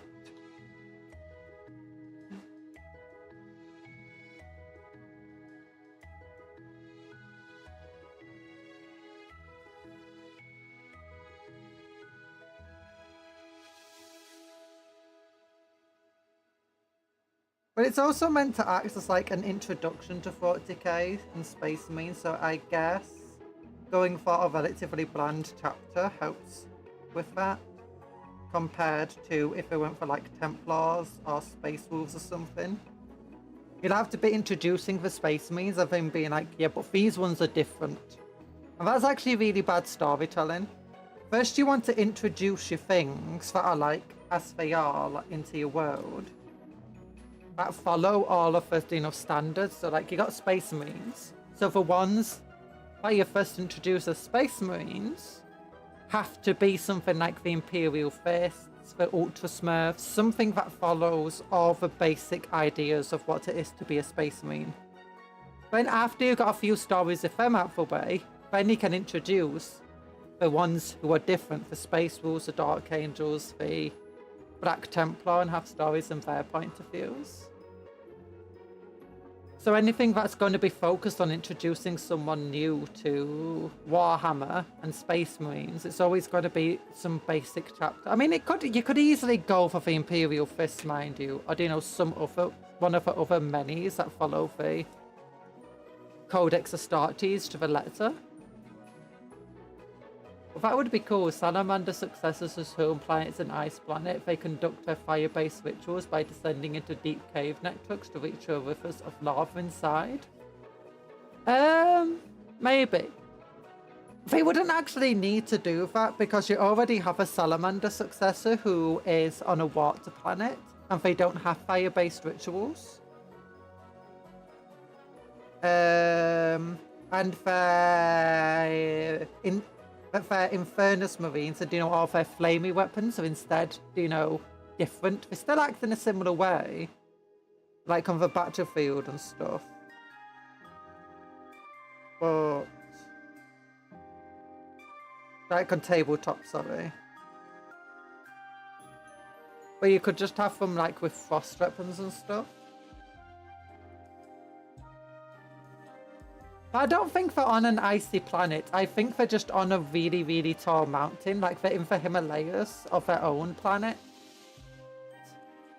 I don't think the planet itself is... It might be an ice planet.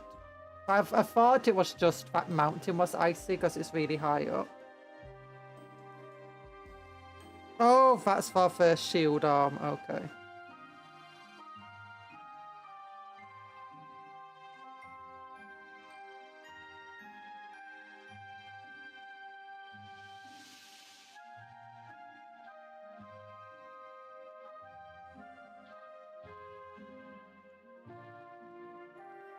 But yeah.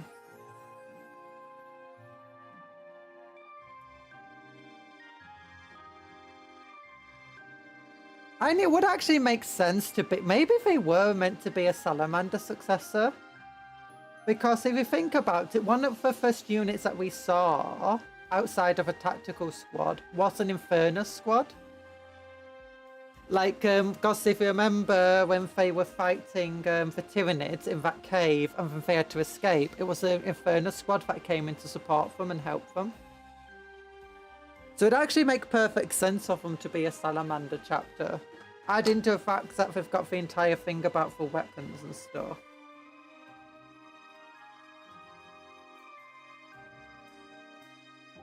And you'd think this would be.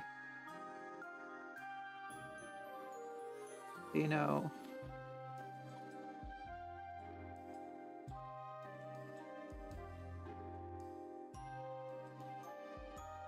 Salamander chapter. Maybe GW said no. Or maybe they are a salamander successor, but they were whatever, but there's a mix-up.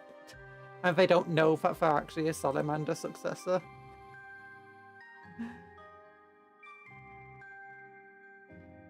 But no, I think it's actually relatively good that they sound more like salamander successors, but they're actually, you know, ultramarine ones. Because that tells you, it's like, hey, if you're creating your own homebrew chapter, it doesn't matter who your founder is. You can make up your own stories and lore for them.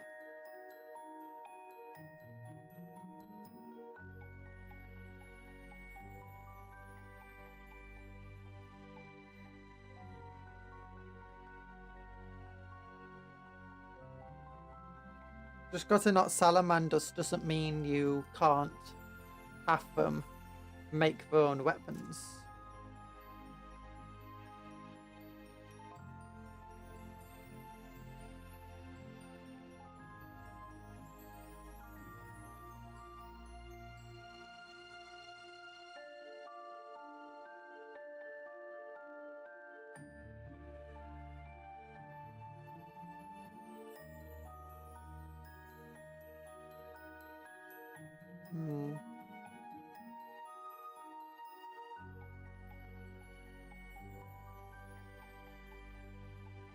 Do you think all salamander successor chapters have the same thing of the, you know, having the super dark skin that Falcon has?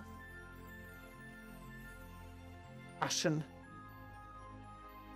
Because I know that, like, not all of the blood we angels don't actually know what gene stock these marines come from. Trip really only works with traitor stock. Praise the warp squirrel. Yeah. And there's no real point to make it like that for non-potential traitor ones. But what else is there? Oh gosh, I got glue all over the front of them.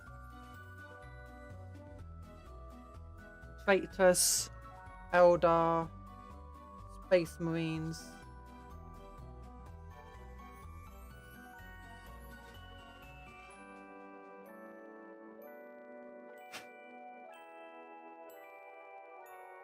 I forgot what I was gonna say.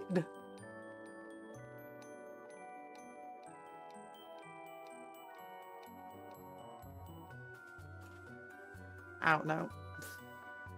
Oh yeah, that's it. Because, you know,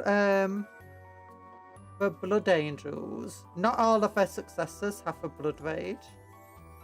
And the Imperial Fists, not all. Like, the Imperial Fists have that weird thing, right? Where they get the black oh, what's it called? The memories.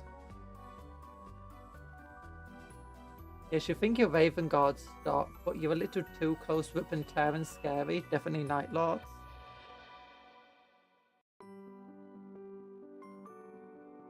Well, that's not always how it works, though. Because sometimes they're like traitor stock, but they take the more noble aspects of their traitor stock. They don't necessarily have to be Rippentear. For the Night Lords, they can just instead be all about justice and policing. So if you end up having Raven stock that, do you know, are all about, do you know, trying to keep the planet. They take a more active role in governing and policing the planet. Even if they're not all bloody and stuff, and, you know, doing it by tearing things up, they could very much be Night Lord stock. Because justice was a big part of what made the Night Lords Night Lords.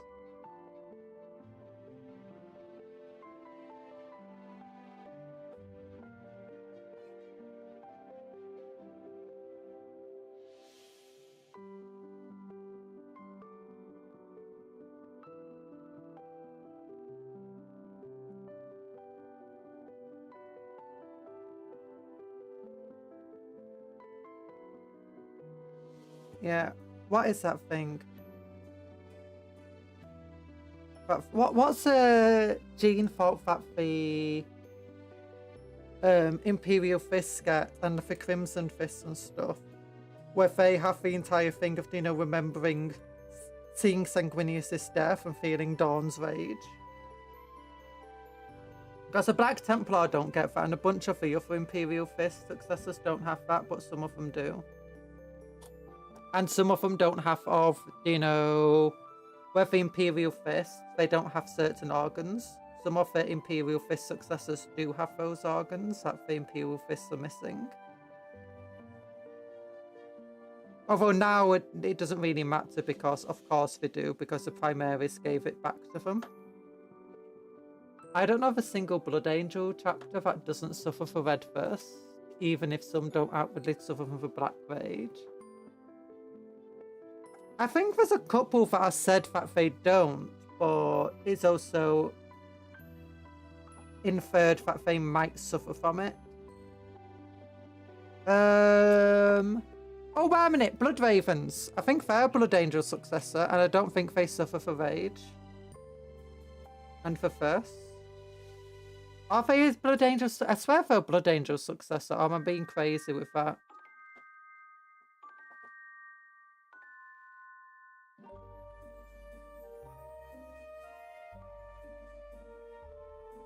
I'd happily believe I'm crazy.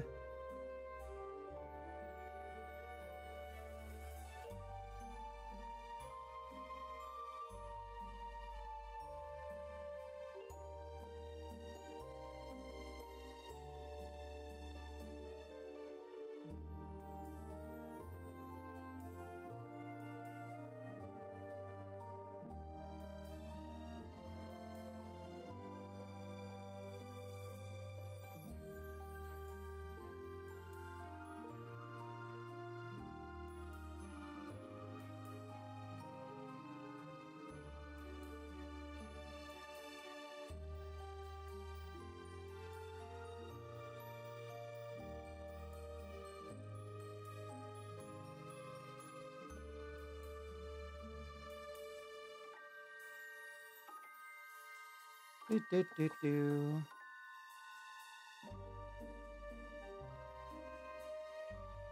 Okay, 61 goes with 63.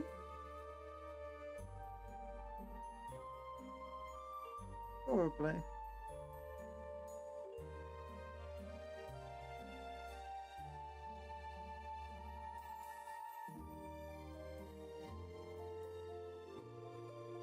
Make it whip out, just whack the nose. Where's my magazine?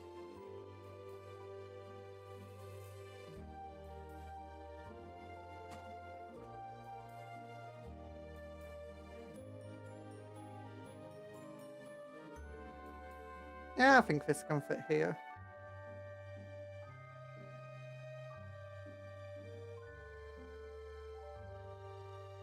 I'm gonna have to Google now for Blood Ravens. I'm just gonna snip this.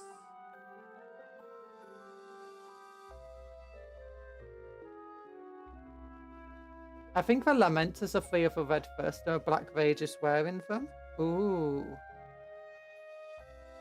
I forgot Lamenters are meant to be Blood Angels. Blood Ravens, the Gene Father, is unknown. The connection to Blood Angels is one of theory, but it's based off a name and livery, so unlikely. Oh, okay. Red First is when they go unhinged Blood Drinker mode. Most try to suppress that. But some raise that flaw and collect red parties. I think they also still have to drink blood though. Like, I swear, like, one of the big things of Blood Angels is that they drink blood. Hi, Nano Fate.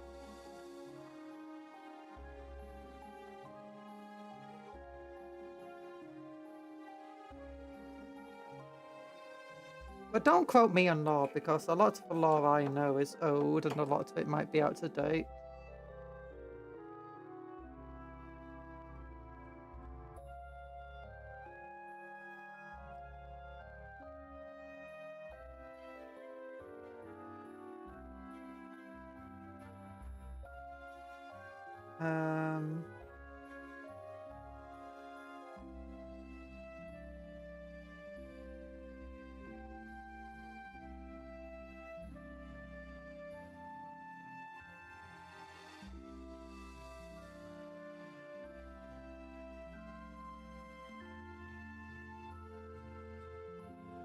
Yes, Blood Angel's tapped to drink plus, but it's never enough to stack for red first in total.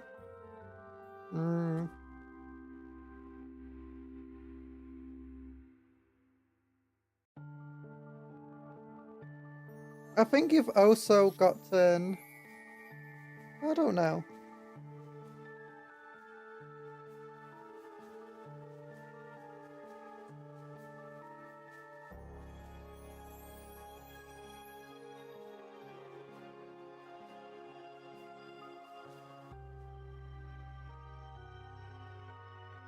Because I thought one of the things about the flaws is that sometimes the flaws of a gene seed is weirdly magical. In like, you don't really know when it's going to take effect. Or what truly affects it, kind of thing.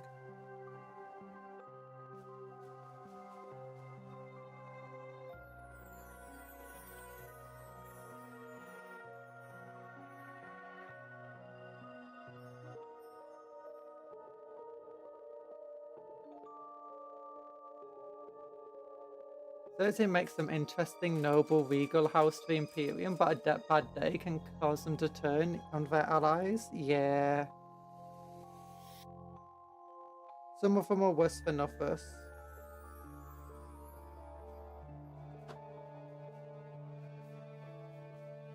Because I know that one of the things is like you have a gene flaw, but then they end up having a successor chapter, and the successor chapter doesn't suffer from the gene flaw or somehow suffers more from it.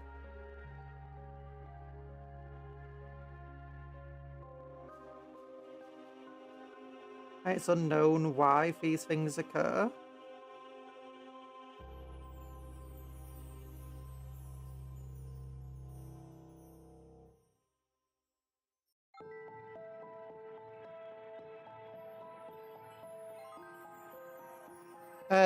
Like for Black Templar, you got the entire thing of, you know, for Dawn's Rage and stuff with the Imperial Fists.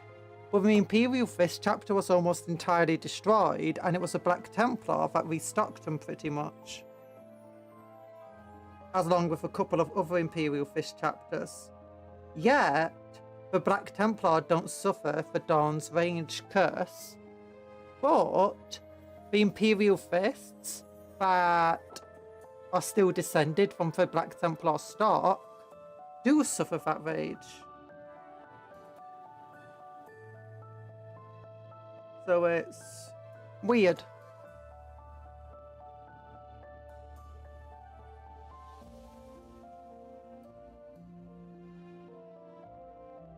I believe a chapter called The Soul Drinkers or something like that collected red ties, some random worlds, where they take a large populace to drink all at once in secrecy. Oh goodness. Doesn't sound very secret if we know about it. There we go.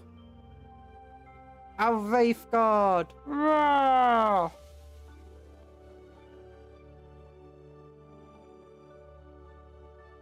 Okay, time to make another Wraith Guard.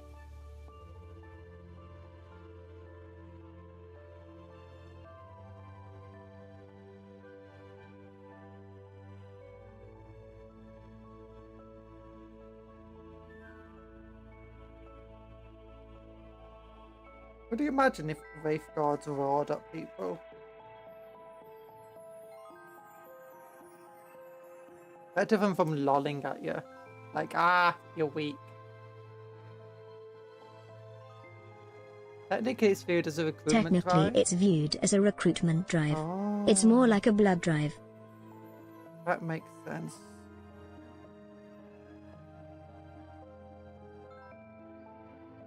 That's sad. The Soul Drinkers are purple. I know that much about them. They're kind of pinkly purpley coloured.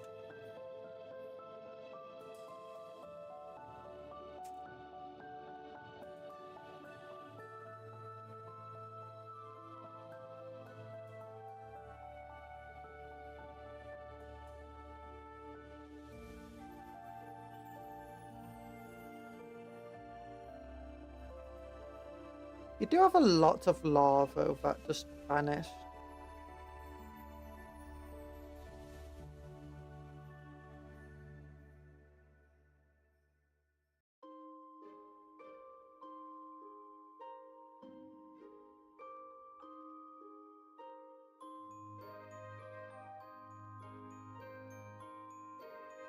Paradons also do red ties to restock members and serfs. They tend to depopulate colonies on the edge of the Imperium. Why do they depopulate? There's like 1,000 of them. Why do they need to depopulate colonies?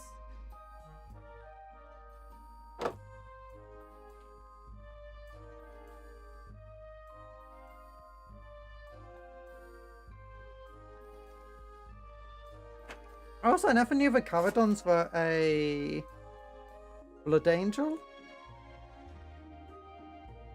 successor chapter. For some reason I thought they were White Scars or something.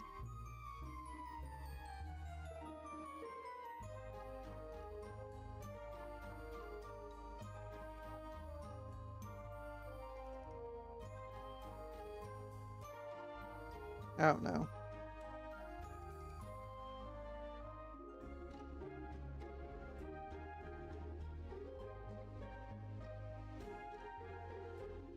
Probably to feed that hyper shark the Caradons have on their ship. Oh yeah, that thing. They could just feed it normal food. They don't need humans to do that, you know?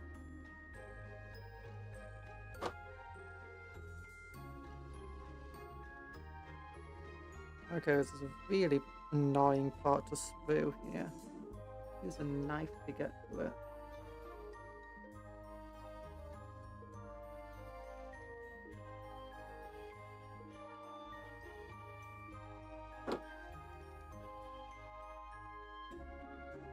How do they build a sprue like that? The sprue holds it up from like that. So it ends up with a big old hunk in the middle. These soul drinkers, name pending can't remember, are famed as fear combatants in a legacy of fear combatants. They are shunned by their brothers for embracing the flaw. Oh wait, that's not the soul drinkers then. That's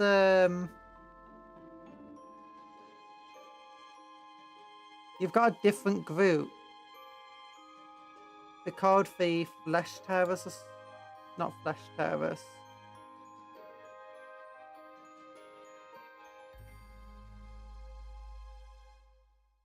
Well, it's a different group.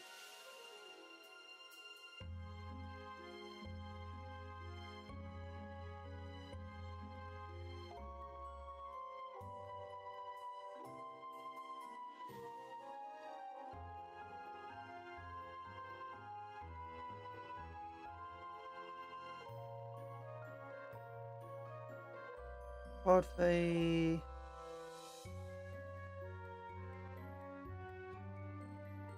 It's not for Flesh Terrors. The Flesh Terrors are different. No, that's the Eaters, so it might be for Flesh Terrors. Is that the one you're thinking of? Might be for Flesh Terrors. I don't know my successor names, but their stories are interesting. Yeah.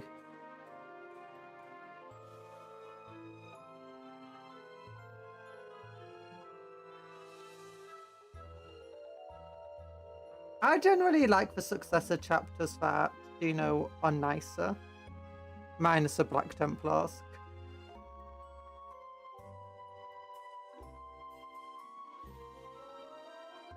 Like, I like to think that sometimes the gene flaws they get rid of.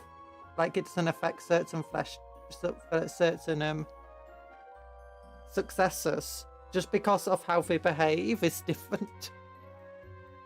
It's like, yeah, we're less bloodthirsty and we're much more kind and noble compared to the rest of you. We don't just pretend to be noble, we actually are.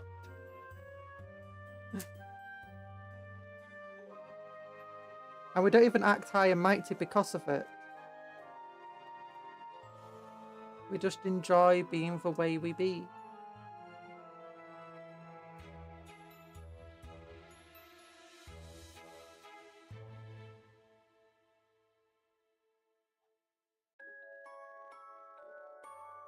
Oh wait, is there something I missed on these? Guys. It might be.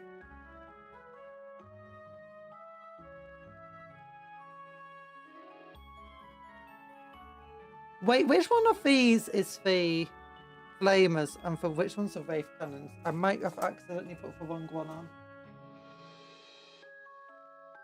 Where's my Imperial Fist successor?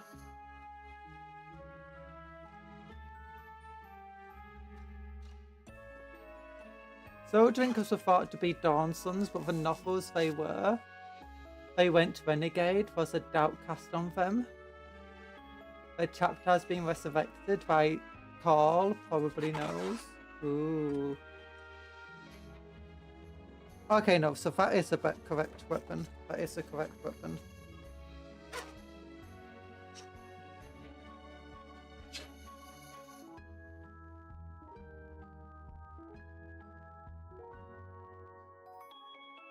Okay, I was worried then.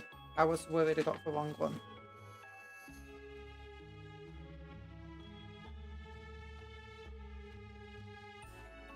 That's a flamethrower. That's a wraith cannon. I know they're meant to have this one on for the Wraith Guard, but you know, I like this big fancy thing instead.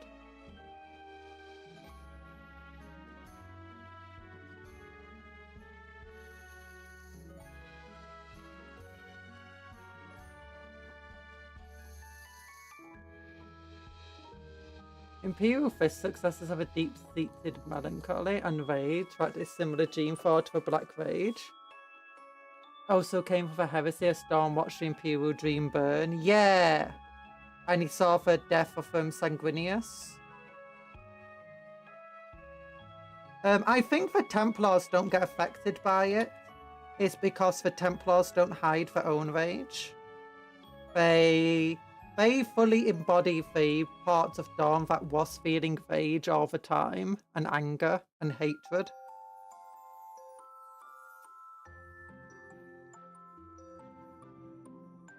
They fully embrace that. Well, no, they fully embrace the emotional Dawn, because Dawn was stoic on the surface, but below that surface, Dawn was an emotional wreck. And the Black Templars are just the emotional wreck all of the time. Some of them are a bit more stoic than others. But it's like, when they rage, they just rage. They're not trying to suppress things. So I think that's why the Templars don't get affected. And I think, do the Crimson Fists actually get affected by it? Because they're a bit more, you know, they're a bit less stoic than other Imperial Fists and successors.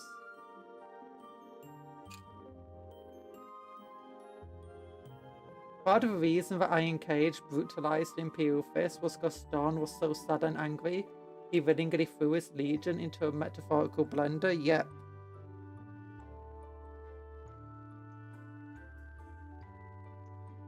And it was miraculous that they basically survived it anyway.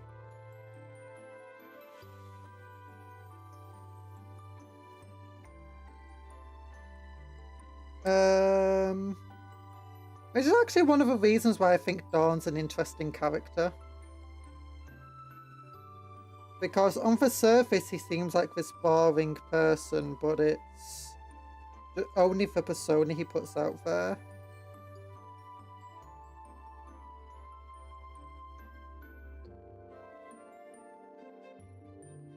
The opposite of Perturabo. Oh, but he's meant to be a foil to Perturabo, really. It's, because aren't each of the legions like foils to one another? You've got Dark Angels and the Black Legion are meant to be kind of foils to one another. To some extent. Or at least, you know, Lionel Johnson and Horace. They are both kind of reflections of one another, both were potential war masters. Although I think Gulliman also kind of takes that role. But Gulliman is also like, his legions count, not counter, but do you know, mirror is meant to be for word bearers and Lorgar. which you can actually see in both of them having this like loyalty and being more bookish than wanting to be at war all the time. Man was so angry that despite knowing the cost it would brought on his sons, he still went headfirst into an obvious trap. I can respect that level of blind fury and anguish. Yeah.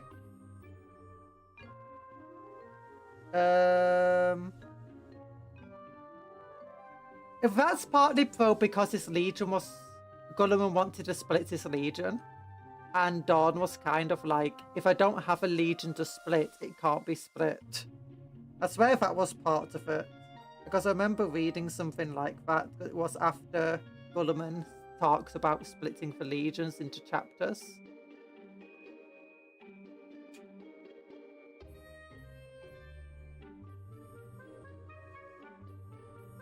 His legion actually came out of it relatively surprisingly intact.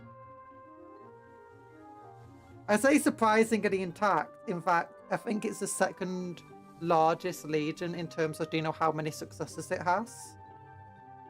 After the what's it called? Ultramarines. Despite that, the blender he threw the legion into. That's just because of the drop site massacre and the other wars that raged.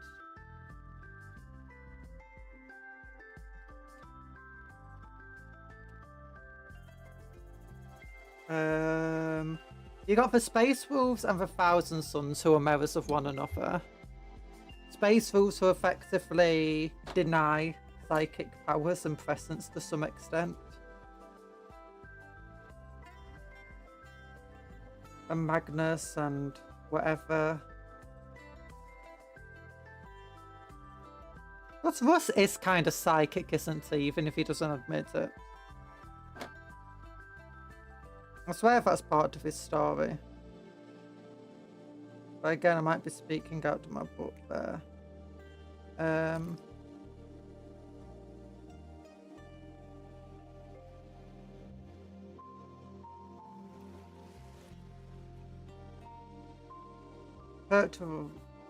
Emperor's Children and the Blood Angels are two sides of the same coin, two affections and foils to one another. Sanguinius and what's his face? Fulgrim.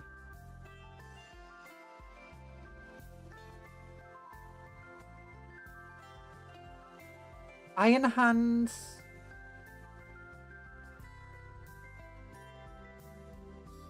Which one's accounted for Iron Hands? It's not for Iron Warriors. But it show the most direct parallel for wolves is for wolves or lunar wolves, respectively. Maybe.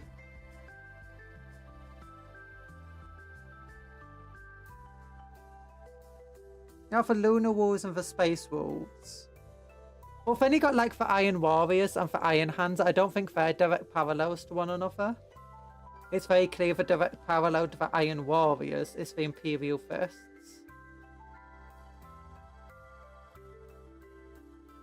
And with all those rune priests and, you know, the connection to the wolves and all of that stuff that the, and, you know, for Wolfen, that the Space Wolves have, I think the Thousand Sons are better mirror to them. I'd be wrong there, but it feels like a better mirror in general.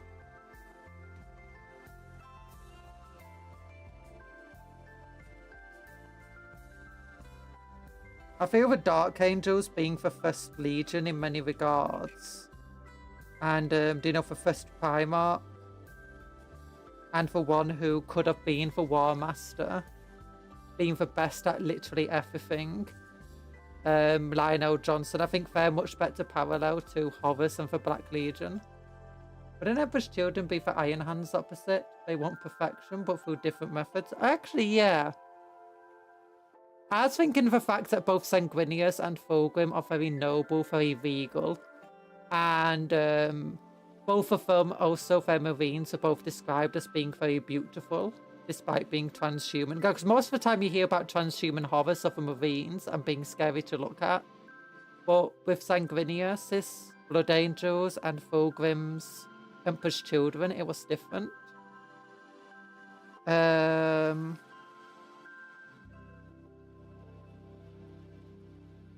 No, maybe the Blood Angels are actually a better opposite of Kharn, aren't they?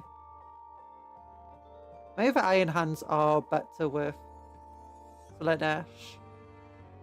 Like as you said, they're opposites. Because the Iron Hands are like more transhuman than everyone else, especially with the robotics.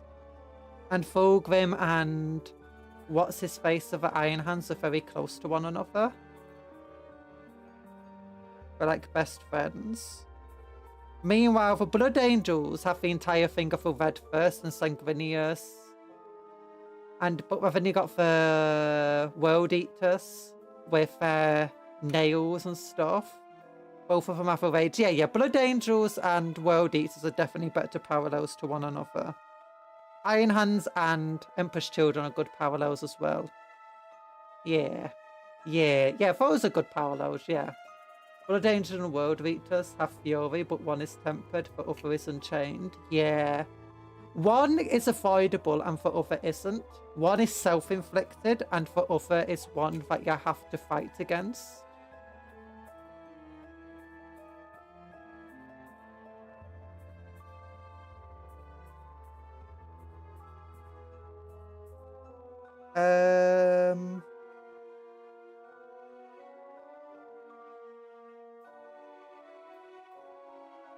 Who is a member to the Death Guard then?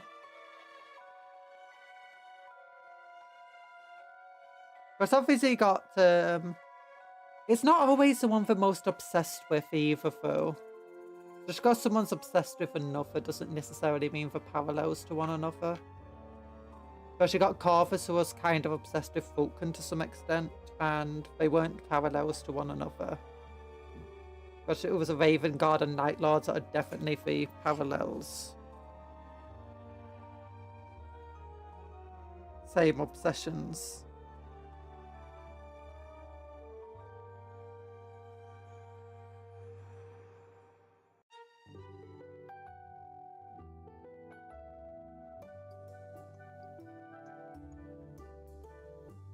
Oh, I finally got some new music.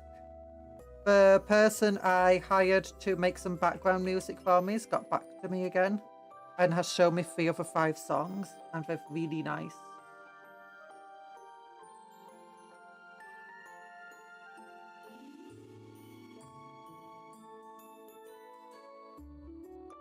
I think they are noted in the right scores. One steel is grinding the enemy down while the other Harris. Maybe. Oh, wait a minute. Now, I think the parallel, I think, to the Emperor's Children is the white scars, actually. Maybe. Because I think the entire thing is, yeah, because both of them are about access to some different ways. Like, the right scars could have fallen to Slenesh. They have their need for speed and stuff. And their joys. I don't know. I've only got Kharn and Fulgrim are very similar. Maybe not everyone has a clear direct parallel.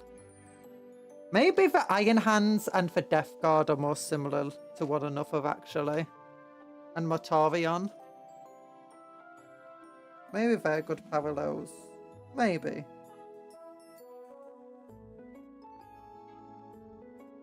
I'm getting loads of notifications, so give me a moment. Ooh. Oh. My thing should be coming soon. Dino for Horus Heresy Saturnine set. Age of Darkness Saturnine. Drops like Massacre thing.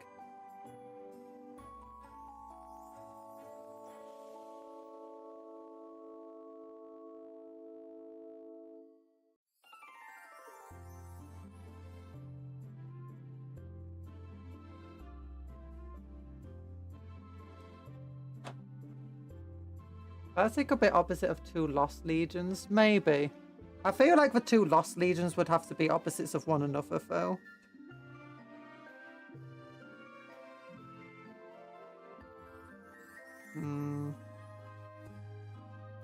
Because I feel like each of the Legions and each of the Primarchs are redundancy to one another.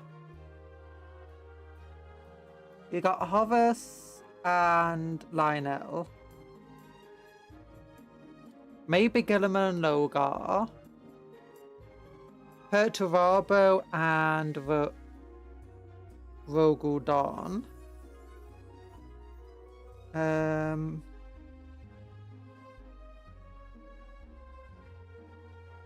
Raven Guard and Alpha Legion are definitely parallels, both are infiltration aspects and destabilizers.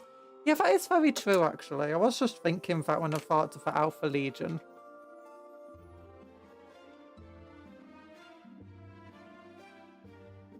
The only thing that makes the Carthus and... I forget his name. What is his name? Leader of the Night Lords. I forget his name, whatever. The only thing that really makes them parallels to one another is that both like to attack from the shadows very quickly and not have direct confrontations. And both have jump pack infantry. Conrad Kurz, yeah, that's it.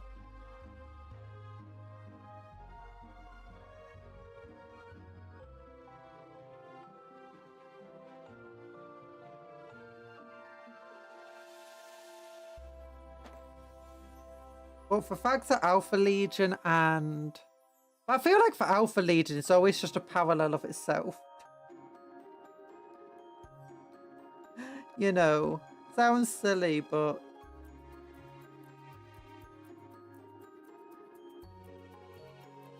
it is.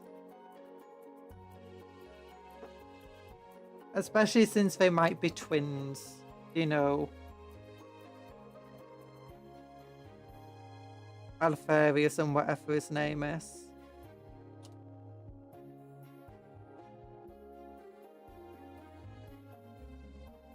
There might be a twin Primarchs.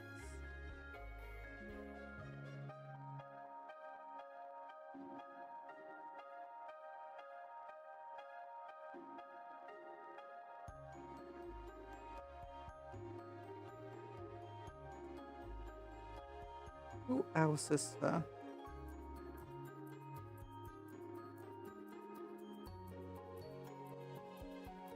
Now you do have, what's his face?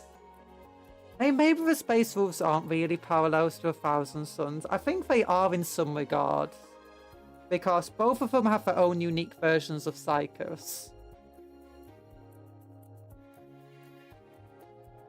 Both of them do kind of get transformed away from their own stuff. I love both Raven Guard and Alpha Legion for their infiltration speciality. Love my 4 toughness super soldiers being able to be secretive and stealthy. I mean, there's nothing saying that they can't be. Have you ever seen a tank be stealthy? It's surprisingly easy to hide a tank on an open field.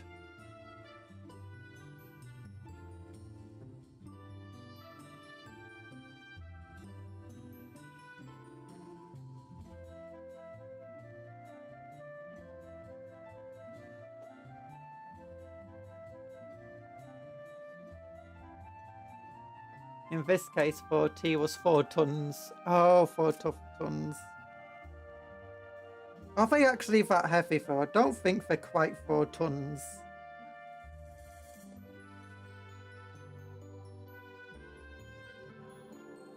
Especially with Phobos armor now. They don't have to be that heavy.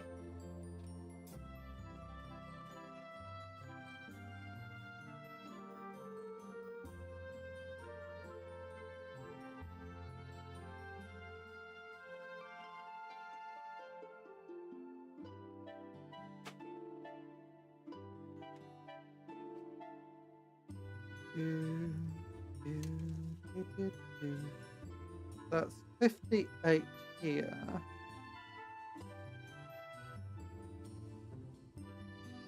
57. Where's 57?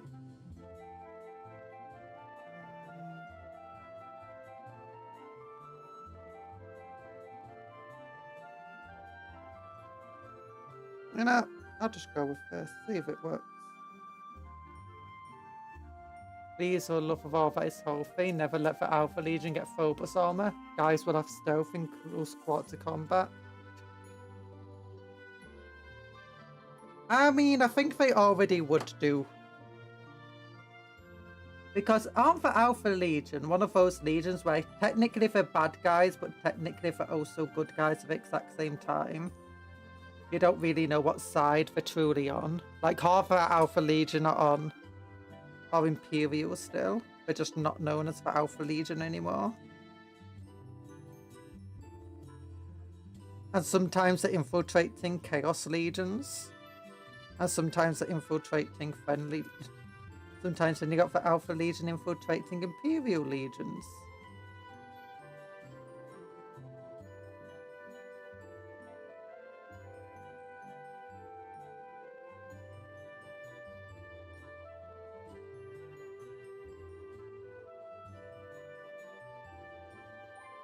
Okay, it's definitely not for arm that goes here.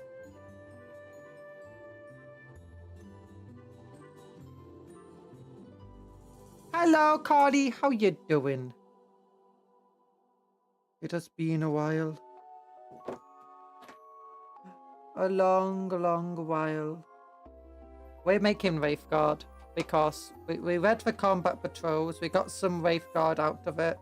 We got an Arc in Mega Boss armor. In Mega Armor, sorry. Arc War Boss. And there wasn't much lore. It's a sad day.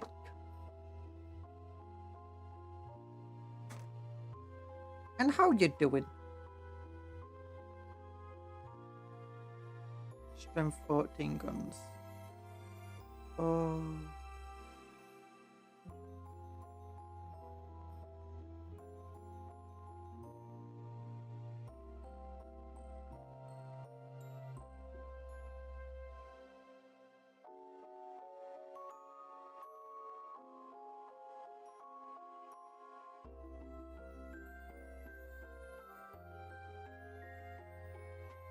Doing good. Trying to fix my sleeping schedule. What about you? Is it working? I'm doing okay-ish.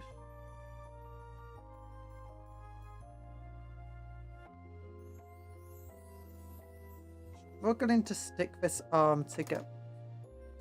How is this arm meant to go on this body? Is it meant to go on this body? Looks like it's meant to go on this body.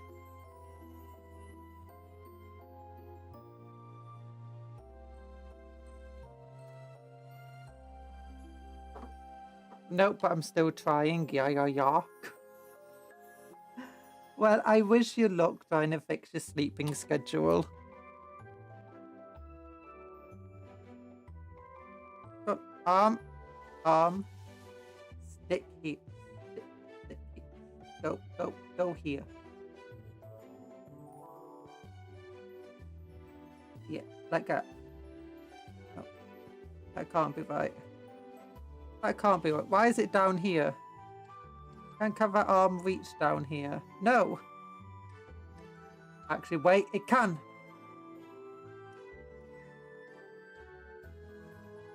Kind of. Should have better arm for that though.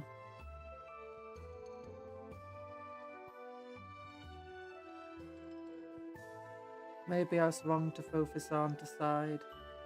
Maybe it was the good arm all along. If I'm doubting it. Nope, never mind, it sucks. And it fell on the floor. I'll get it later. Also working on sleep. What time is it for you, TA? Isn't it quite late for you? Now that I think about it.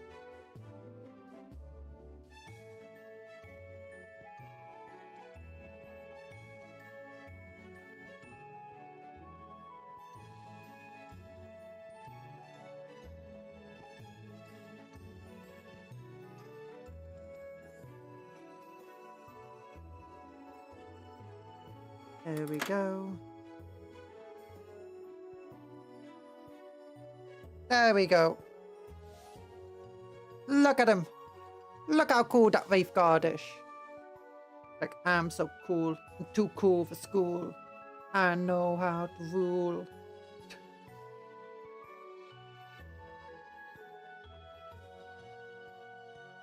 In their defense, they said working on not succeeding. Sad.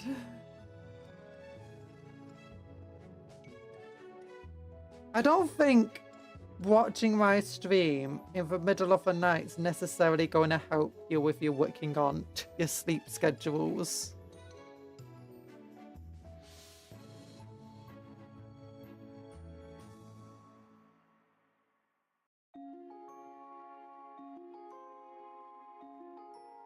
I can't exactly talk about good sleeping schedules, so how big are these compared to a Neurolictor? Pretty big, actually. Oh, how big are they compared to a Space Marine? Yeah, Dark Eldars... No, Eldar Space Marines are still much bigger than a normal Space Marine. I do like the idea that Wraith Guard are basically just Eldar versions of Space Marines, though, when you think about it. They're big. They got a 3+ armor save. They got a really weird gun that no one else can wield properly, without it being like a heavy weapon. They aren't exactly elite, though. Like, in terms of how accurate the shooting is. They're more like Terminators, kind of, but then who's a Space Marine of the Eldari? Well, I guess they are, because if a Wraith Lord is basically a Dreadnought, then Wraith Guard are basically just Terminators. Yeah, but only... Isn't it that only one with a 3+ armor save of the Aspect Warriors are striking Scorpions? And they're still toughness 3.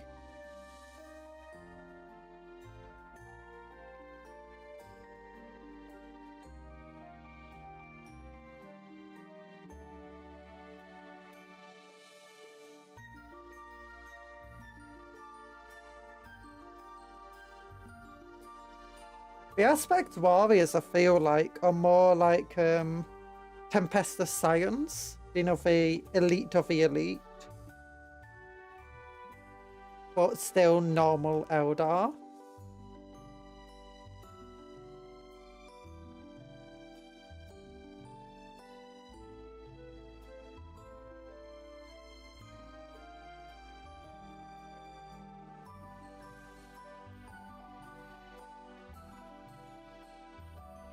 So I got this thing I'm trying to clean up. It's the screws that get caught on this. Here,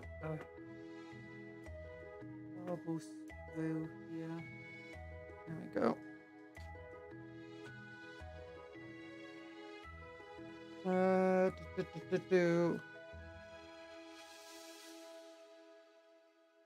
Because I don't really have any modified Eldar, do I mean, you got the Harlequins, they're kind of modified Eldar. Aspect Warriors fulfill the same surgical tool as Marines, each one specializing in a method of warfare. Regular line troops are more to Scion grade. I guess so, but the Guardians are literally called Guardians. They're literally just the Imperial Guard of the Guardians. I guess Dire Avengers are more like Space Marines than or Tempestus Scions in that regard.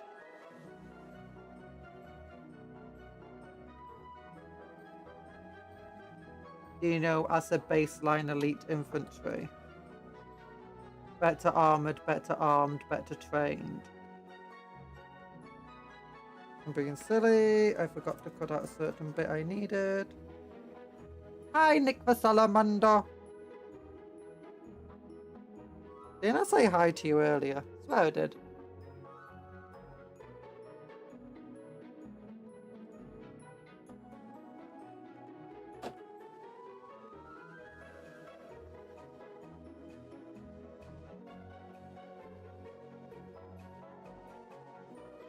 came back. Oh, you left and came back.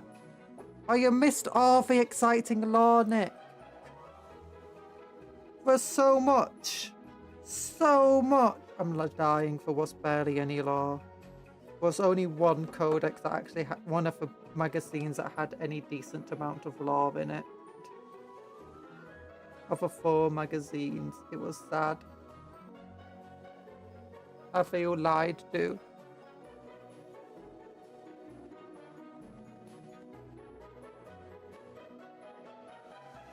Yeah.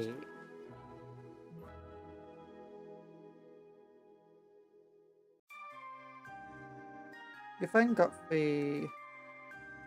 It's got Guardians had decades or centuries of training, so you have resultantly high-grade troops, but they're not exactly equipped high-grade standards. Like, the weapon, it uses sophisticated technology, but in terms of its effectiveness, it's really not much better than a lasgun.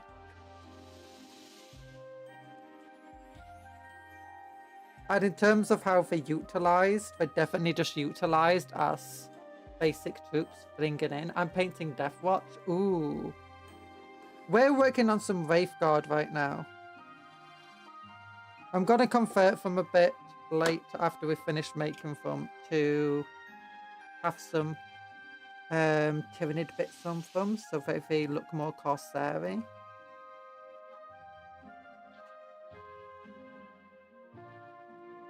And while they have decades, centuries of training do for Guardians, it's still very basic line infantry type of training.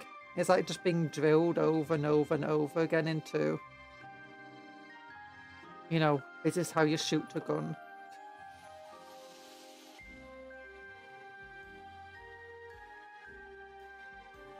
In terms of skills, yeah, maybe they're on Scion level, but in terms of how they're equipped, in terms of how they're utilised, they're definitely utilised much more like Guardsmen. And equipped much more like Guardsmen. Dire Avengers are definitely more like Tempestus Science and Casvican and stuff like that. They're better armoured, they're better armed, they're specially trained as, you know, frontline infantry and stuff.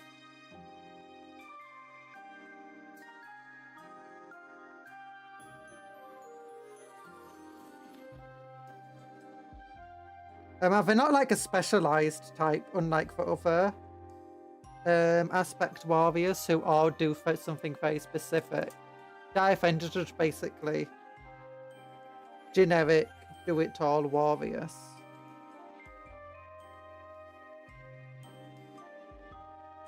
Jack of all trades. But mostly just frontline troops.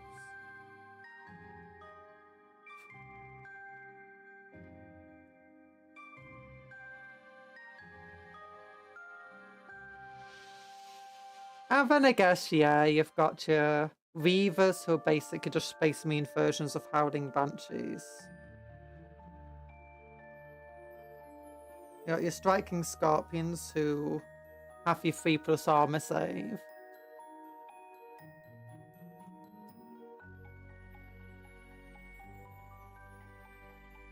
Yeah, I guess the other aspect wise are basically the Space Marines of it all.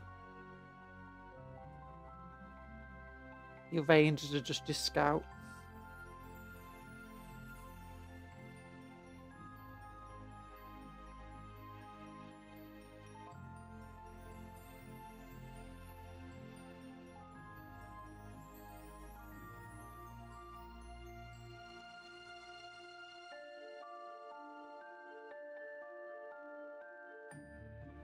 If fair, as a dying race of Guardians should come out as a desperate act, but on tabletop you don't.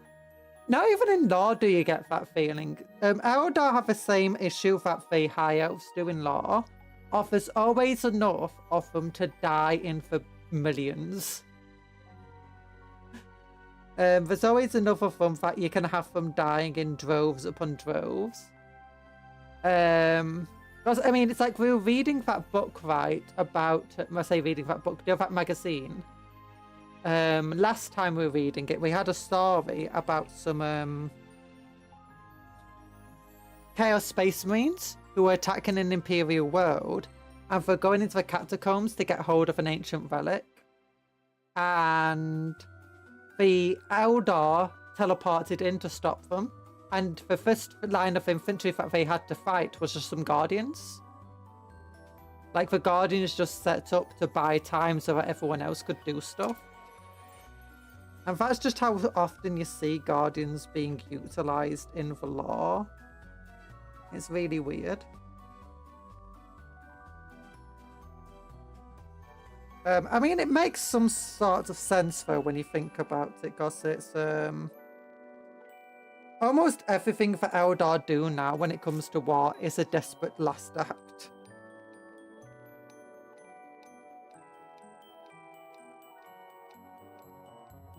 And if they didn't want Guardians being used in that way, all they'd have to do is give the Guardians some special rules to be more like Tau. Like, most people do not play Tau Fire Warriors as disposable infantry. If they want disposable infantry, they use crew.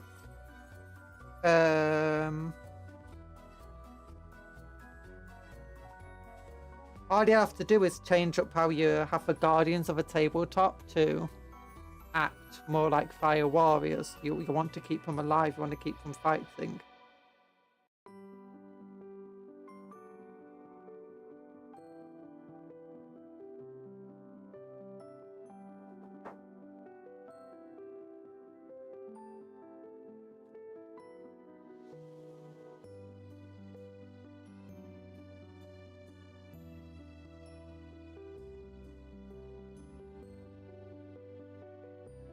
I think it's also, despite the Eldar being a dying race, I think they're still one of the more populous races in the galaxy, aren't they? After orcs and humans. And probably now Leagues of Votann. I think, like, there's more Eldar in a single craft world than there are Tau in the entirety of, you know, the Tau. Because there's literally trillions of Eldar living on each craft world, right? Well, not for each one, but like the biggest craft worlds literally have trillions of people living on them. Or at least hundreds of billions. And in the galaxy, there's hundreds of minor craft worlds that no one's really heard of. And there's hundreds of Exodite worlds. And then just thousands of Eldar pirate fleets, Corsair fleets. And then you got all the Eldar that are living in the web brain that aren't Dark Eldar or Harlequins. It's like, yeah, they're a dying race, but you have to still remember they once covered the entire galaxy. Even if there were still whatever of them, billions of them, even if there are hundreds of trillions of them, it's still just a drop in the ocean compared to what they were once like.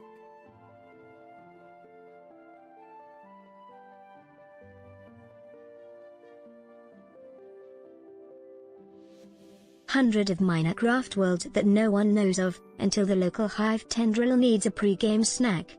Yep. That's often what the minor hive worlds are for. But also they're just utilised for, like, okay, we've got some Corsairs here from a craft world, but we don't want it being linked to any of the major craft worlds because it doesn't really make sense. These craft worlds aren't close by. This craft world's denizens would never work with humans. And this craft world is too empty at the moment to have many Corsairs. So let's just make it a minor craft world that they come from. That way we don't have to commit to anything in the lore with our major factions.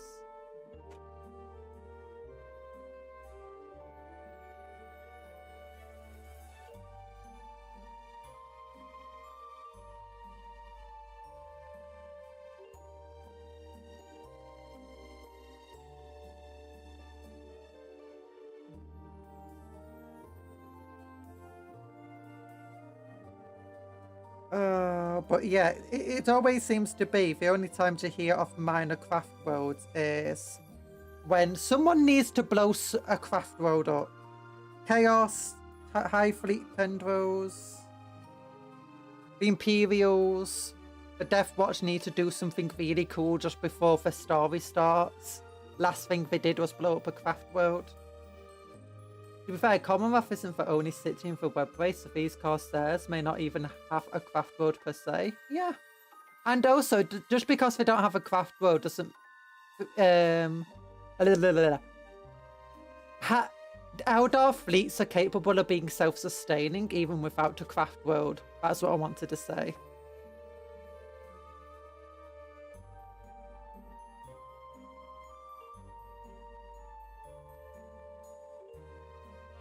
Not every single fleet needs its own craft world.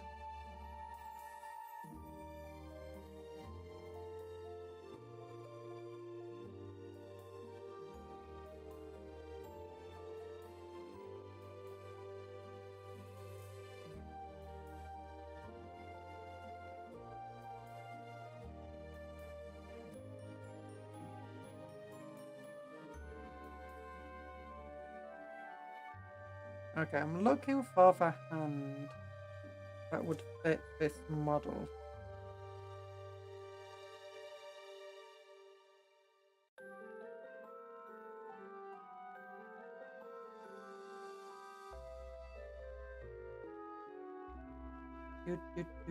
Do 99, 67, 68.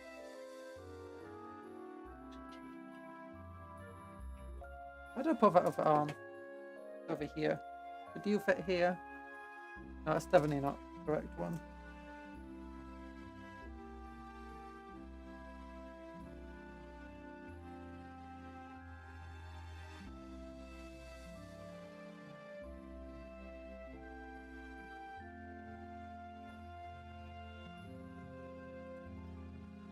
Oh no, this is correct. Never mind. I found it already. I'm being silly Billy.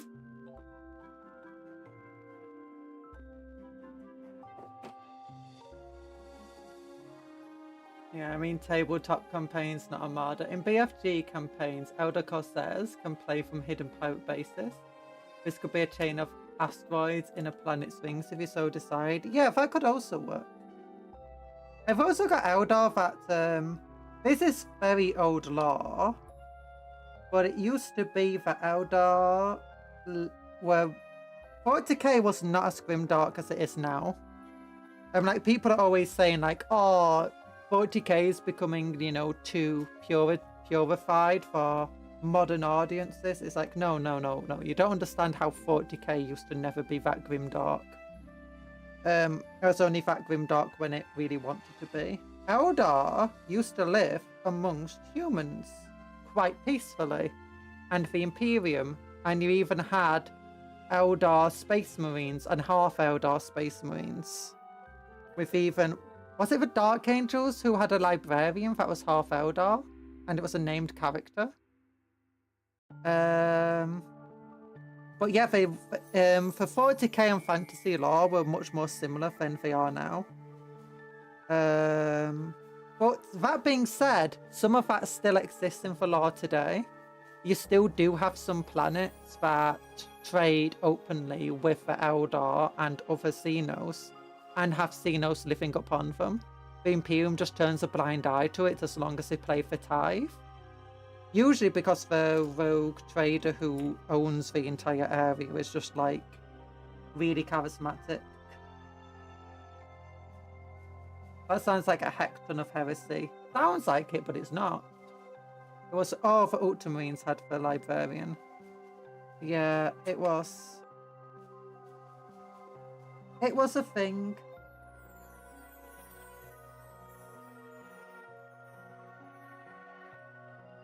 But you still do have parts of the lore that do have that kind of thing going on. As long as the tithe's still being paid, the Imperium doesn't care that much. As long as it's not, the heresy isn't too great. Because the Imperium is still very well aware that it can't be at war with every single alien out there. As much as it wants to be. Especially in the era Indomitus. But that's actually what I kind of like about the lore of Warhammer. Like, it doesn't always have to contradict itself, because you have to remember, it's like, when we are no longer in 40k, we're in 41k right now, I believe, isn't it? Where hundreds of years have passed since when I was last playing 40k. And that was already hundreds of years after the first law was added to 40k and stuff. So what you instead have is this idea that the Imperium, it just evolves and changes over time. And the galaxy changes and evolves over time.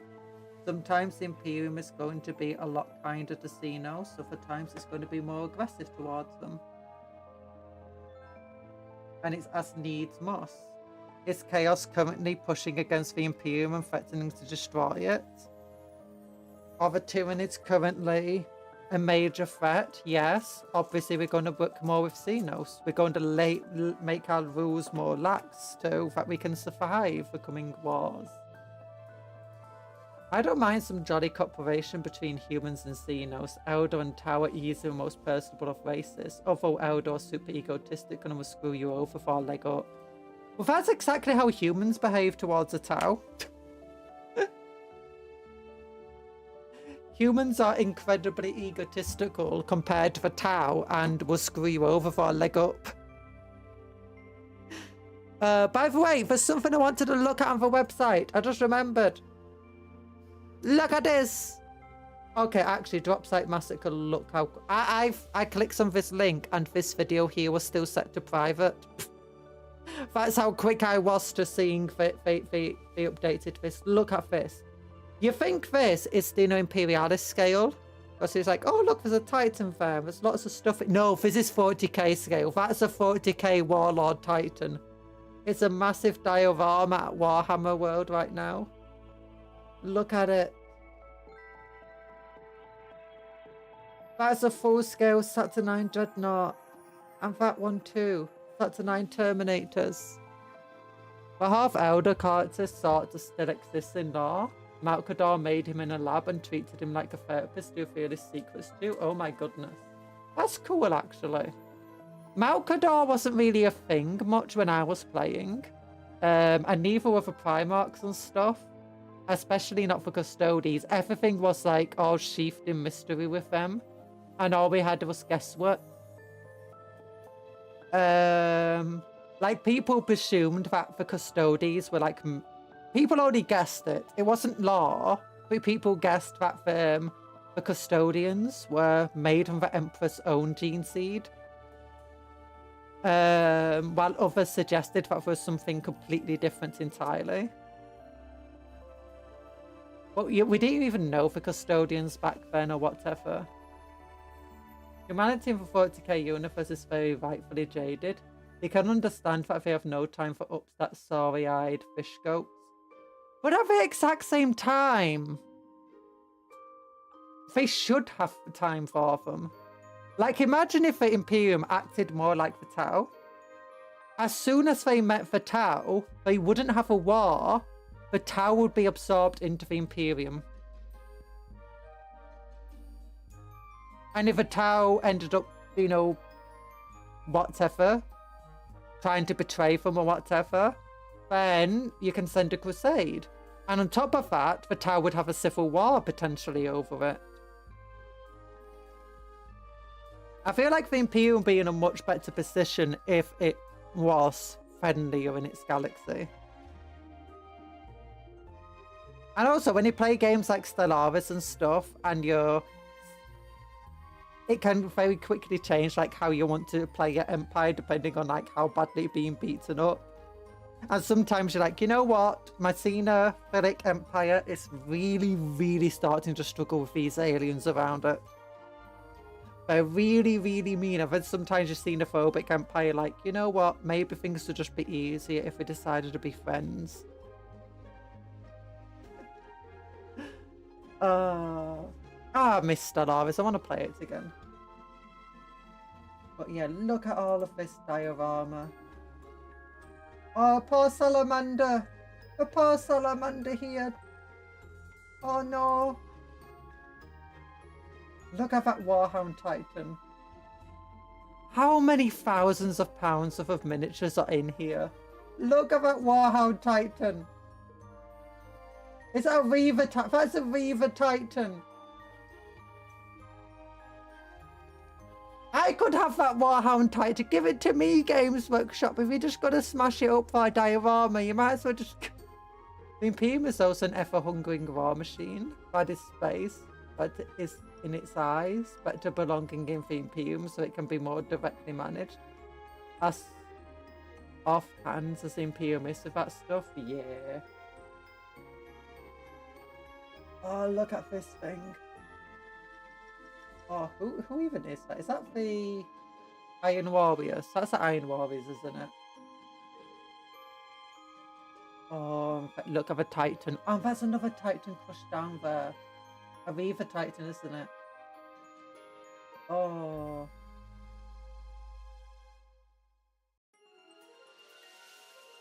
More Iron Warriors. Look at tiny little predators at its feet. That's so cool! They're probably spending like an entire year making that diorama. Maybe even multiple. But also, new model. New model. But you can only get it if you go to a Games Workshop store 9th of August. On the 9th of August, if you go to a Warhammer web store, you can get this model. It might be an Ultra Smurf, but it's a cool enough model that you can convert it to anything else. Look how cool this model is, though. It's so amazing. I love it.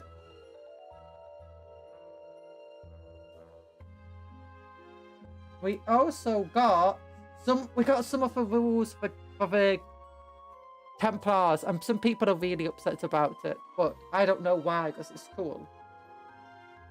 So we are losing the Oath of Moment ability for the Templars. Here we go. Update start these units from your army lose the Oath of Moment rule if they have it, and it's replaced with the Templars Flower rule. You cannot have Gladiator Lancers, any Gladiator variant, the Impulsor, the Land Raider Crusader, the Repulsor or the Repulsor Executioner, or Stern Guard Veterans. Instead, we're going to have our own Templar version of all of those units, meaning there's now Templar Stern Guard and Templar Crusaders. There's also one last data sheet that we don't know what we're going to get, because there's apparently going to be 18 data sheets, right, of Templars. We currently have 15, but we are losing one. Do we have 15 or is it 14? No, we are losing one. Because we're losing the generic Firstborn Crusader unit. Vows are back, Boons and Passion, let's go! If that's what it was you skipped past. No, we got to go back to that. Just give me a moment. We already had Vows, but for Vows were detachment based. Now we've got Vows as an army rule, so it doesn't matter what detachment you use, you will always get the Vows. The Vows have been changed now. Yeah.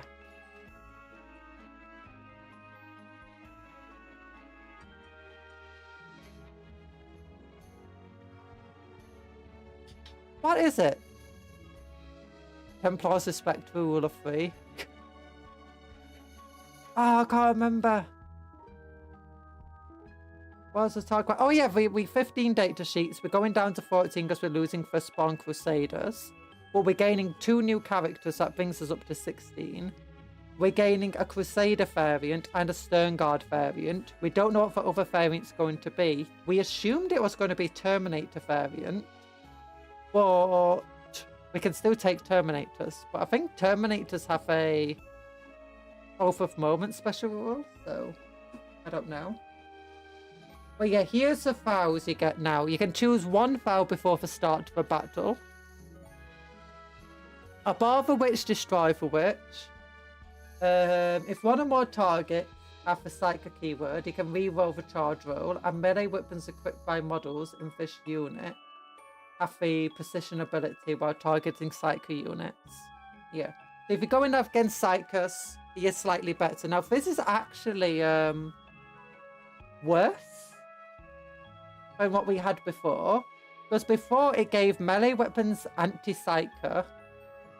And it's actually, I can probably show you if we go to downloads, 40k. Oh gosh, I didn't mean to do that. Open new link. There you go. Indexes of, is the Black Templar still here? Yes, it is. I can show you what the current files are. So the current, above of it, yeah, models in this unit have a 4+ invulnerable save to psychic attacks. This is how it used to be. And melee weapons have anti-psycho 4+. Now that was incredibly powerful. It was a detachment rule, but it was incredibly powerful. Now you've just got this thing here of reroll charge rolls and get precision. It's not terrible, but it's definitely worse than it was before. Then you got accept any challenge no matter the odds. This used to be gave all of your melee weapons sustained hits 1. Now what it does, each time you make a melee attack, if the strength characteristic of this attack is less than or equal to the toughness characteristic of the target, add 1 to the wound roll. This is absolutely amazing. Like, if you're fighting fellow Space Marines, you're now hit wounding from on a 3+ with all of your attacks, pretty much, in melee. If you're fighting Imperial Knights, you're never wounding on less than a 5+. And a lot of your weapons, like Power Fist, will be wounding on a 4+. That's absolutely insane. I think that's really, really good.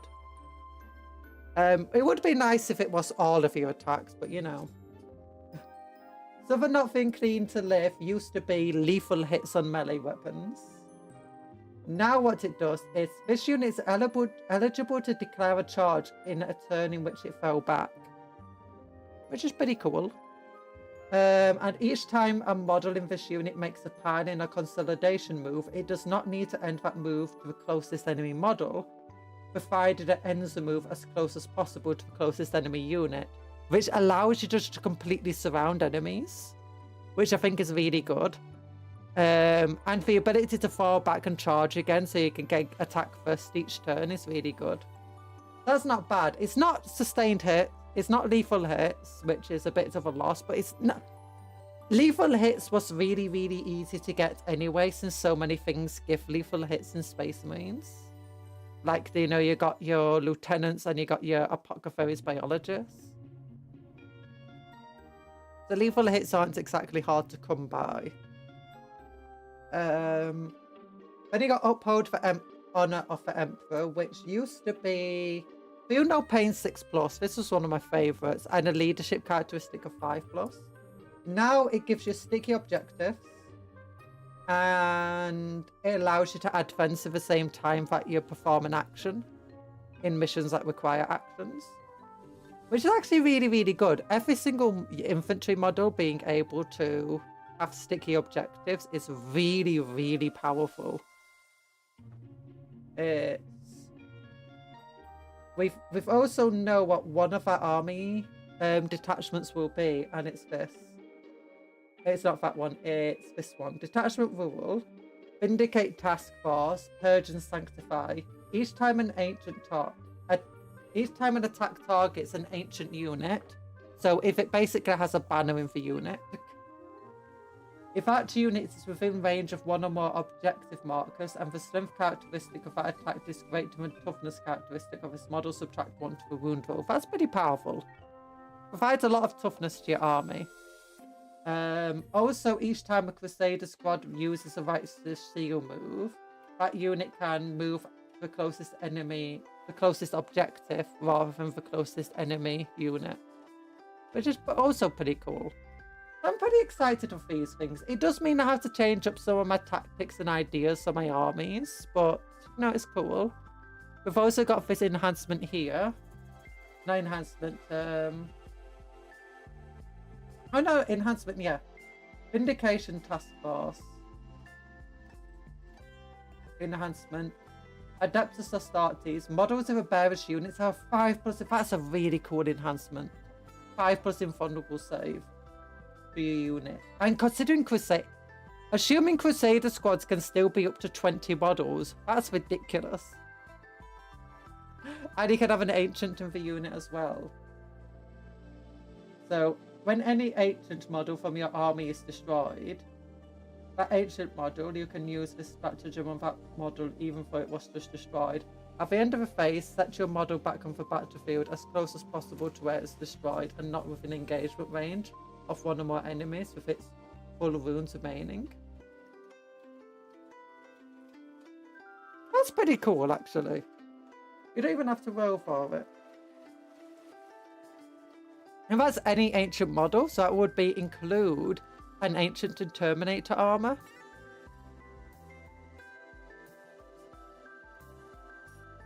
We've also got Godhammer Assault Force, which seems to be about land raiders and transports and heavy vehicles, which is pretty cool. So yeah, I'm really excited about the new Templar stuff. I'm glad that we're getting an army rule is now going to be Vows. Vows in 9th were fun. They had a buff and a downside. This was Uphold for Honor. Oh. Yeah, I prefer Vows now. The Vows that we used to have, the previous ones, they were exactly the Vows that Black Templars used to have, pretty much. Or pretty close to what Vows Templars used to have.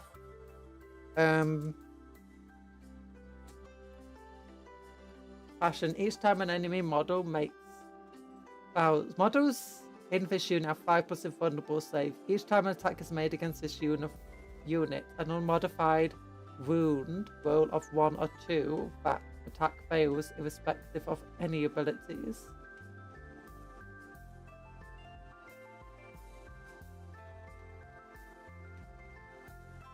What? That's insane. They got a 5+ invulnerable save and they can negate like a third of your... So if you're hit them with like a weapon that should wound them on 2s, it now has to wound them on 3s. And they get a 5+ invulnerable save. Each time an enemy model makes an attack against this unit does not receive the benefits of cover against that attack. Who cares about cover at that point? It's barely a negative. Thanks there, headpats Mau Mau, by the way. Here go, Cuptle sharing the headpats. No, I don't like that. I like my armies to be balanced, to be honest. Yeah. The Vows we had were already a bit cracked, but because it was a detachment rule rather than an army rule, it was fair game. I know Black Templar don't have a good win rate, but I personally feel like that's because most Black Templar players just weren't that great. And people, and honestly, I think it's because people lean into... Well, you've obviously got meta versus non-meta, and I think a lot of Black Templar players leaned into this non-meta army makeup. And it's like, you don't have to. You can lean into a more meta army makeup. Just because Black Templar are very combat orientated doesn't mean that they have to be. And it doesn't mean that you have to just throw blocks of infantry across the board and get shot up to pieces. You can just play in a much more, you know, intelligent manner. Well, Black Templars are popular. A lot of newer players play them, and the entire thing is, hey, we want to be in close combat with the enemy. We've got very big units that can't fit inside vehicles. Doesn't mean that you have to play as a unit of 20 Space Marines. Also doesn't mean that you have to put your entire army on the board. You can always come in from the edge of the board.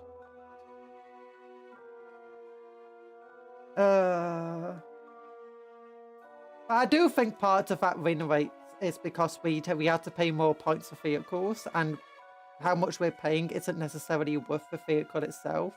Like, all we're paying is for 10 points for a multi-mounter that's not even going to get much use in a game.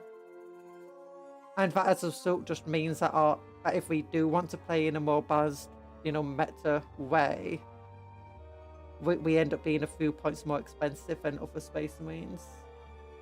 Much like World Eaters back in the day, there was space and melee prowess to shine, but a good player used that as a hammer to shoot to a shooting anvil, yeah. And I can't exactly say much about, you know, being good players or whatever, because I definitely would not make a meta army. I'm hoping, though, that, you know, our Black Templar vehicles won't just be the same as a normal vehicle with a multi-motor on top of it, if we're paying more points. I want it to feel worth the points. So give us a special ability that makes it feel worth it. That makes it feel worth taking as a Black Templar. Like an Impulsor with a multi-motor felt fine. We're paying 10 more points for an Impulsor, fair enough. I'm going to be pushing that towards the enemy. I'm going to get use out of that multi-motor compared to a heavy stubber. My Gladiator that's sitting like well beyond the 18-inch range for multi-motor, or 24-inch range, whatever. Yeah, I'm not going to get much use out of that. I'd much rather use a heavy stubber that's got 36-inch range. I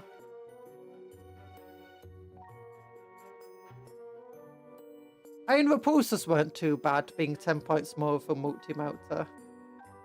That being said, I don't really think the multi-motor always made 10 points worth. Because, I mean, you get 2 shots, it's not bad. In strength 9, he hits on 3s. But still, it's there. Your best shooting at targets that it doesn't wound easily. Unless you are fighting Space Marines, in which case maybe actually it's quite useful. Hit a Terminator with it, kill it. Unless it gets its 4+ invulnerable save off. But... oh goodness. I'm hoping. Silly Templars, melters on tanks are for the sisters, cause they are all up in everyone's grill where those melters work. Yeah, I mean, the thing is for the repulsor and for the impulsor, it works. Because the impulsor wants to be up in the enemy's face. It's a transport. The entire point is you bring it close to the enemy to catch objectives and to push the enemy. So it's fine with a multi-motor on it. The repulsor acts very similarly. It's a transport. It transports it can transport a good squad of Marines straight into the middle of the enemy. It's very tough. And it does have quite a bit of short range weaponry. Repulsor Executioner, on the other hand, it's got generally these very big weapons. And the Gladiators got very big weapons. They're generally quite far range. You generally don't want to be pushing forward with them as much. Repulsor Executioner you can push forward with, but often it's best to only, like, to just make use of its really big gun.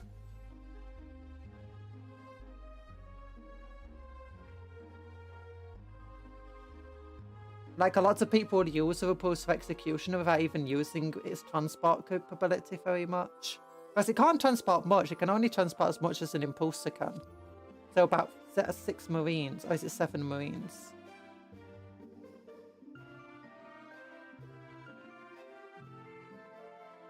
Oh, but yeah.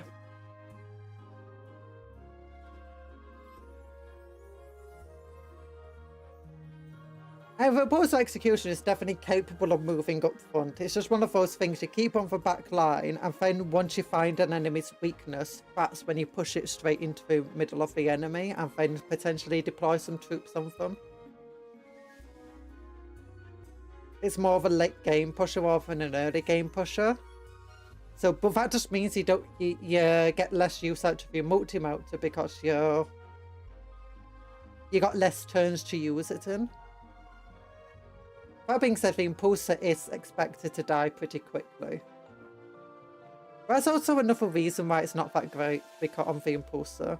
Because the Impulsor, yes, it does push forward, but you're likely only going to get 1 or 2 shots off it before the Impulsor gets blown up. So it doesn't really matter that you've got this gun there. But you do. So who knows? But anyway, I think I will have to say now, it's 23 minutes past 7, so I think I'll finish building these guys another time. I'll probably finish building them off stream. But I don't know if I'll actually be able to stream tomorrow. I was thinking about moving tomorrow afternoon stream to the morning, but then I realised I have a doctor's appointment tomorrow afternoon. Or tomorrow early afternoon, so it'll be when the stream is.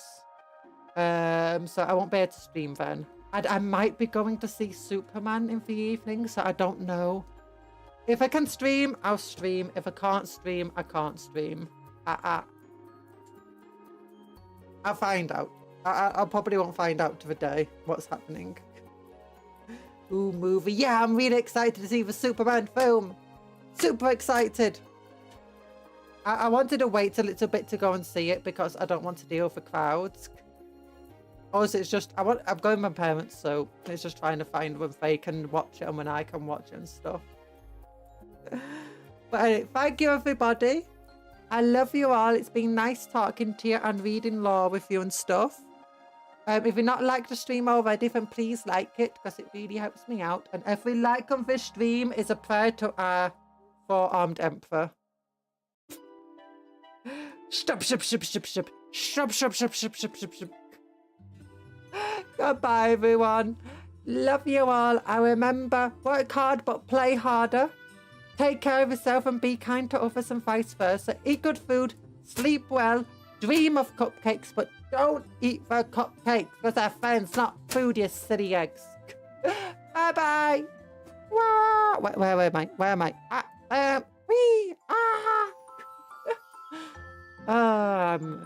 Great.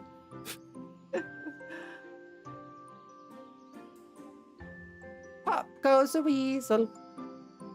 I don't know why I said that.